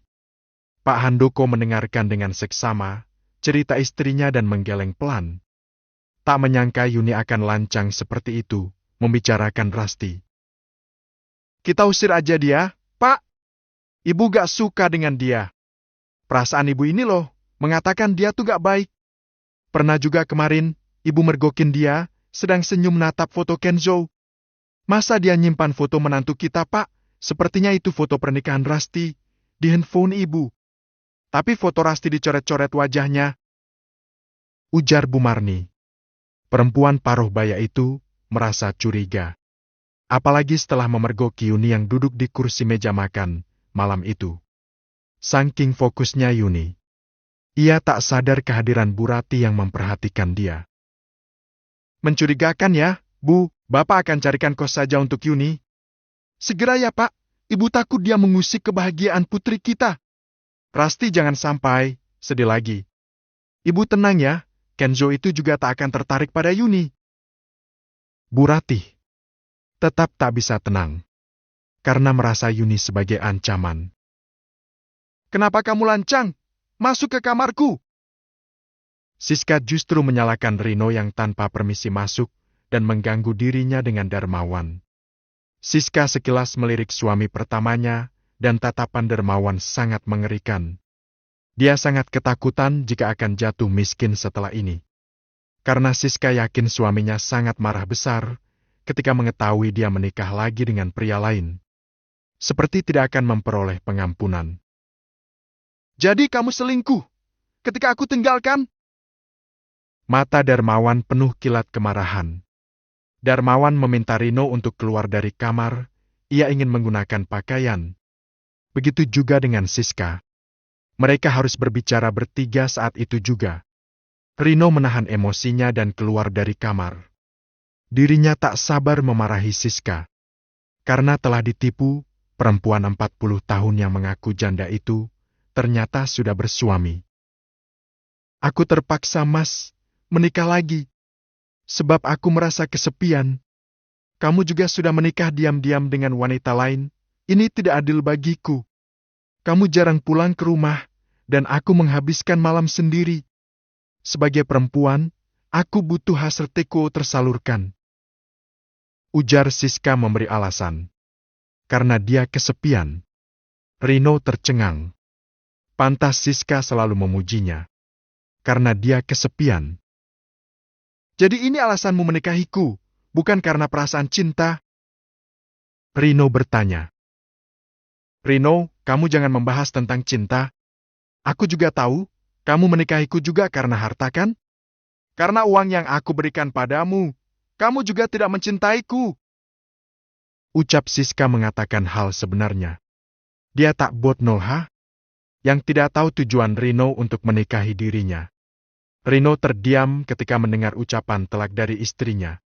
Dia juga sama saja dengan istri sirinya itu, menikah karena hanya ingin memanfaatkan satu sama lain. "Aku pria, dan aku berhak menikah lagi. Sedangkan kamu harusnya bisa menjaga diri dari pria lain. Cukup, Siska. Mungkin lebih baik kita bercerai. Aku cukup mentalakmu, dan aku akan mengambil semua fasilitas yang aku berikan. Lebih baik kamu pergi dari rumahku." Ucap Darmawan yang mengusir Siska saat itu juga. "Apa? Pergi dari rumah? Ini kan rumahnya Siska," ujar Rino yang terkejut ketika Darmawan mengusir istrinya. "Ini rumah saya. Dia itu hanya perempuan yang saya pungut dari tempat hiburan malam. Dan saya berikan hunian mewah ini, dia bukan siapa-siapa tanpa harta saya. Jadi lebih baik kalian pergi dari rumah saya." Tunjuk Darmawan dan muak melihat mereka berdua. "Mas, aku tidak mau kamu ceraikan. Aku akan meninggalkan dia. Kita bisa menjadi suami istri seperti dulu lagi. Aku janji tidak akan macam-macam dan setia padamu." Siska memohon maaf dan mencoba meraih Darmawan. Namun Darmawan beringsut menjauhi Siska. Aku tidak butuh kesetiaanmu, perempuan yang tidak tahu diri. Sudah aku angkat derajatmu, justru kamu melakukan hal ini. Kamu pantas kembali ke jalanan. Hardik Darmawan. Mas, aku berjanji aku hanya kilaf kemarin. Sudah 5 tahun kita menikah, semudah ini kamu mengakhirinya. Siska merengek agar diberi belas kasihan. Untuk apa aku mempertahankan dirimu? Masih banyak perempuan yang mau denganku. Dan masih muda, tidak seperti kamu sudah tua. Akhirnya aku bisa melepas kamu. Ujar Darmawan tak memberikan kesempatan. Jadi kamu sebenarnya itu, perempuan gak benar Siska? Tanya Bu Marni yang dari tadi menguping pembicaraan mereka. Akhirnya ia memunculkan dirinya dan syok dengan kabar ini. Siska bukanlah wanita kaya seperti yang dikatakan oleh perempuan itu, dia hanyalah istri siri dari seorang pria yang membawanya pergi dari lembah hitam hiburan malam. Karena dulu Siska berprofesi sebagai wanita penghibur bagi pria hidung belang. Rino, kenapa sih kamu ditipu sama janda pelt itu? Ngaku kaya, ternyata aslinya pelajar. Ibu, tua bang. Jangan sembarang bicara ya. Bilang aku peot, ngaca diri ibu. Seperti apa muka ibu itu? Udah keriput. Siska bangkit dari duduknya dan menghampiri Bu Marni.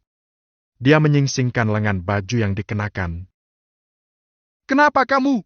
Nantangin! Ucap Bu Marni melotot dan berkacak pinggang. Kurang saja kamu, ternyata Rino kamu nikahi cuma untuk memuaskan sumu saja. Dasar nenek-nenek gak tahu diri. Cari yang seumuran denganmu. Tunjuk Bu Marni. Aku bukan nenek-nenek, aku masih 40 tahun. Pekik Siska tak terima. Tetap aja kamu itu sudah tua, suamimu saja sudah tidak sudi menyentuhmu. Karena kamu itu kalah dengan yang muda. Ejek Bu Marni dan sangat kesal sebab kena tipu lagi.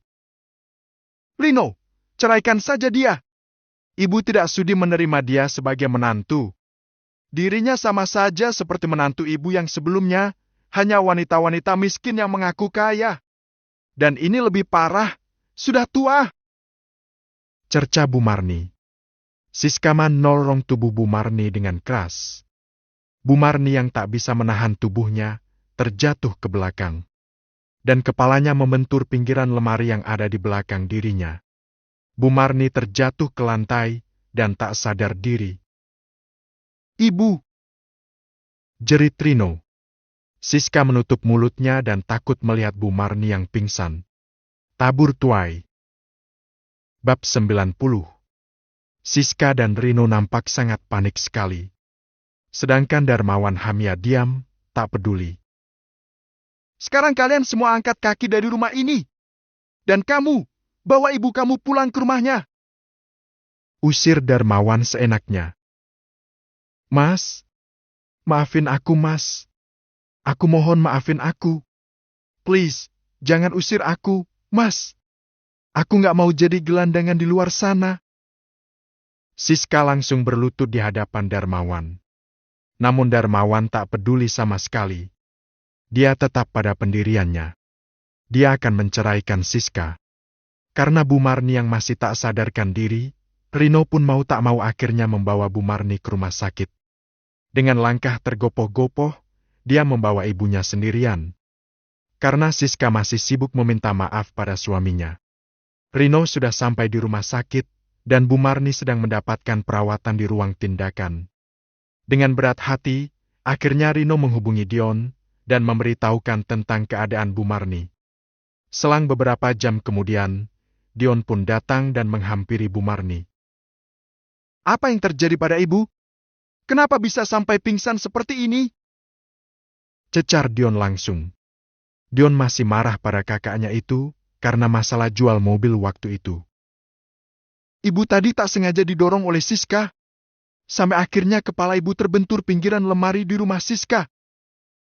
Rino menjawab sambil agak takut. Karena dia tahu kalau sang adik masih marah padanya. kurang saja sekali istrimu. Seenaknya mendorong ibu, meski katanya tak sengaja. Sindir Dion. Maafkan aku, Dion. Ini semua memang salah aku. Dion melengos, tak menanggapi ucapan kakaknya itu. Dert, tiba-tiba ponsel Rino bergetar, dan ternyata yang menelpon adalah salah satu tetangganya Rino. Halo, ada apa mas? Halo, Mas Rino. Saya cuma mau bilang, lebih baik Mas Rino pulang sekarang. Karena sudah ada yang mau menempati rumah Mas Rino. Rino pun terkejut. Menempati rumah saya? Memangnya kapan saya menjual rumah? Pasti Mas Aziz salah orang mungkin. Sahut Rino tak percaya. Masa saya salah, Mas? Mending Mas Rino pulang sekarang. Karena katanya si pembeli sudah mau menempati rumah ini, dan rumah ini harus segera dikosongkan. Rino mengacak rambutnya gusar. Sedangkan Dion hanya mendengarkan pembicaraan Rino dengan salah satu tetangganya itu. Selesai menelepon, Rino langsung mengacak rambutnya. Kepalanya terasa sangat pusing sekali. Memikirkan akan tinggal di mana dia setelah ini. Semua ini pasti ulah Sinta. Dia yang menjual rumah dengan seenaknya. Ada apa? Tanya Dion. Rumahku katanya sudah laku. Entah kapan aku menjualnya. Padahal setauku, aku tak pernah menjual rumah itu. Jelas Rino. Bukannya sertifikat rumah itu sedang kalian gadaikan? Ujar Dion menyelidik.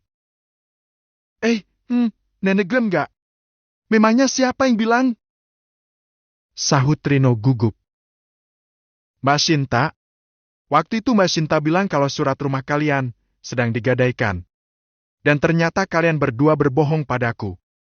Dan sekarang, mungkin Mbak Sinta sudah menjualnya tanpa memberitahumu terlebih dahulu. Cerocos Dion.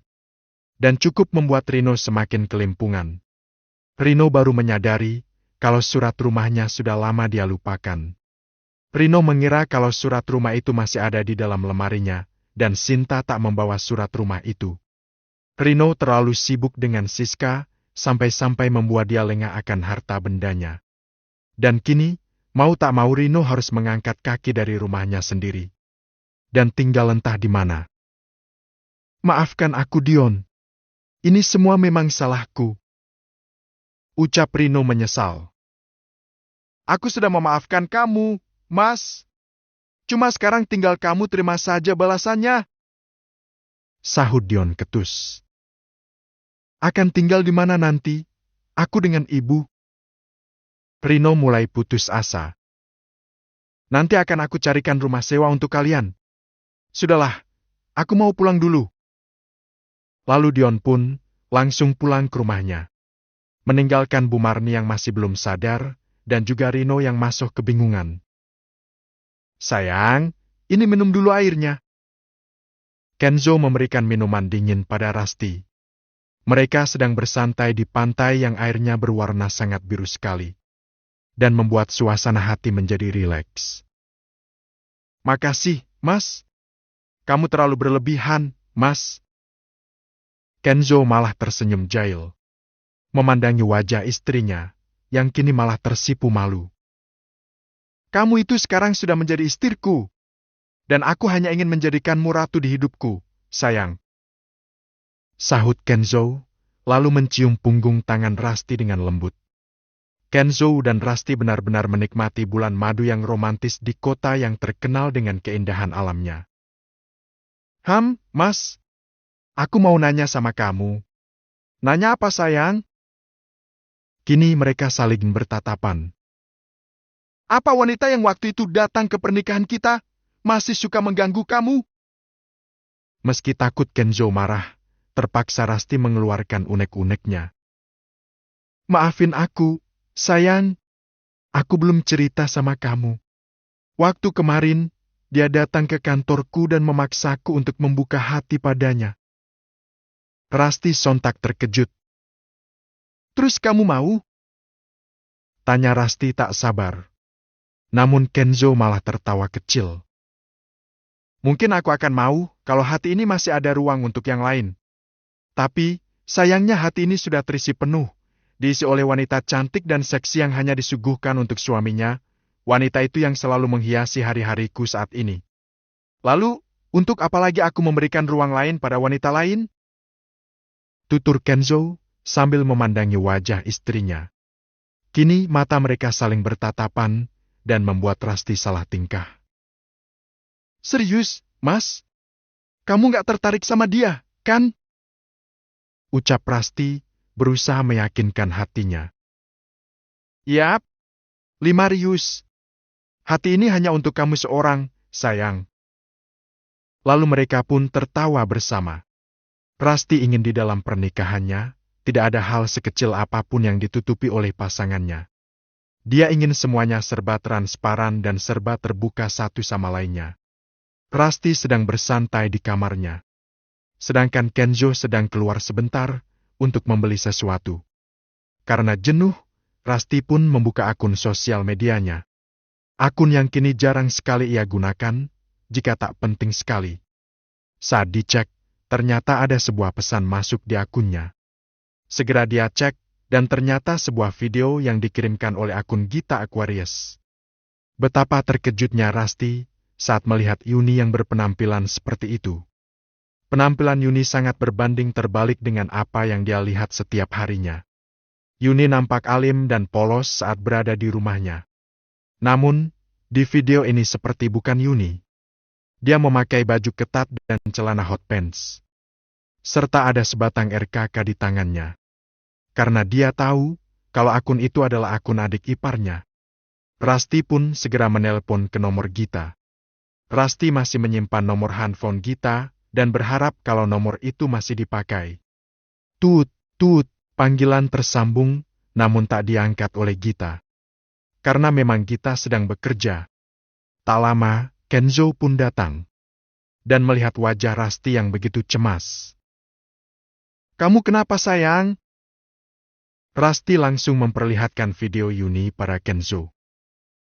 Ini kan sepupumu itu ya? Rasti langsung mengangguk. Aku nggak menyangka kalau dia akan bersikap seperti itu, Mas. Ujar Rasti, tersambung, namun tak diangkat oleh Gita. Karena memang Gita sedang bekerja. Tak lama, Kenzo pun datang. Dan melihat wajah Rasti yang begitu cemas. Kamu kenapa sayang? Rasti langsung memperlihatkan video Yuni pada Kenzo. Ini kan sepupumu itu ya? Rasti langsung mengangguk. Aku nggak menyangka kalau dia akan bersikap seperti itu, Mas. Ujar Rasti, yang sangat menyesali sikap Yuni yang terlalu pura-pura. Di saat yang bersamaan, ponsel Kenzo berdering dan ada pesan masuk. Hai, kamu pasti sudah lihat kan video istrimu dengan mantan suaminya? Sepertinya mereka masih saling mencintai.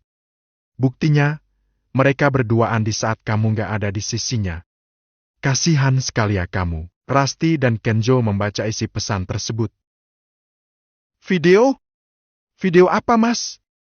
Yang orang ini maksud? Tanya Rasti tak sabar. Beberapa waktu lalu, ada yang mengirimkan video dan juga foto kamu sedang bersama Dion di rumah mama kamu, sayang. Dan foto itu cukup membuat aku merasa cemburu. Karena kalian bertemu diam-diam tanpa sepengetahuan aku. Jelas Kenzo. Jadi, waktu Mas Dion ke rumah, ada yang melapor ke kamu diam-diam. Orang itu juga memfoto dan memvideokan aku, hanya untuk fitnah. Haham? Rasti dan Kenzo saling bertatapan. Isi pikiran mereka kemungkinan sama.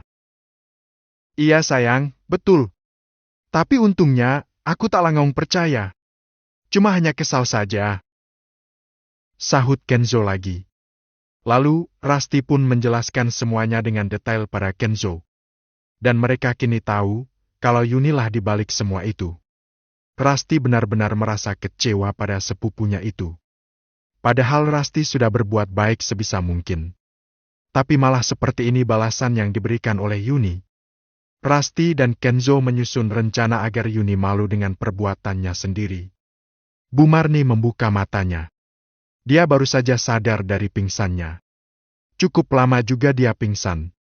Bola mata Bu Marni menatap ke seluruh ruangan yang berwarna putih. Sepi, tak ada siapapun di sisinya. Rino sedang pulang mengurus penjualan rumahnya. Sedangkan Dion juga sedang pulang ke rumahnya. Di mana aku? Kenapa sepi sekali sih? Rino! Dion! Gita! Dasar anak-anak KR Nenegram Jer! Kemana mereka? Ibunya sakit, malah ditinggal sendirian. Gerutu Bu Marni seorang diri. Dia sangat merasa kesal dan juga hati yang mendadak takut. Tiba-tiba pintu terbuka sendiri. Namun tak ada orang yang masuk. Siapa itu? Bu Marni berteriak ketakutan. Pintu masih terbuka, namun tak ada orang yang menyahut. Beberapa menit kemudian, tiba-tiba saja pintu tertutup sendiri dengan kencangnya. Siapa sih itu? Suster! Tolongin saya, sus! Bu Marni terus berteriak-teriak memanggil suster. Kepalanya masih terasa pusing, namun Bu Marni tetap memaksakan untuk bangun. Dia sama sekali tak memperdulikan infus di tangannya. Dengan susah payah, Bu Marni tetap bangun. Sampai pada akhirnya, tiba-tiba saja sosok Ser muncul di hadapannya. Wajahnya pucat, di ujung bibirnya ada darah. Dan penampakan Sera berhasil membuat Bu Marni berteriak histeris. Koma.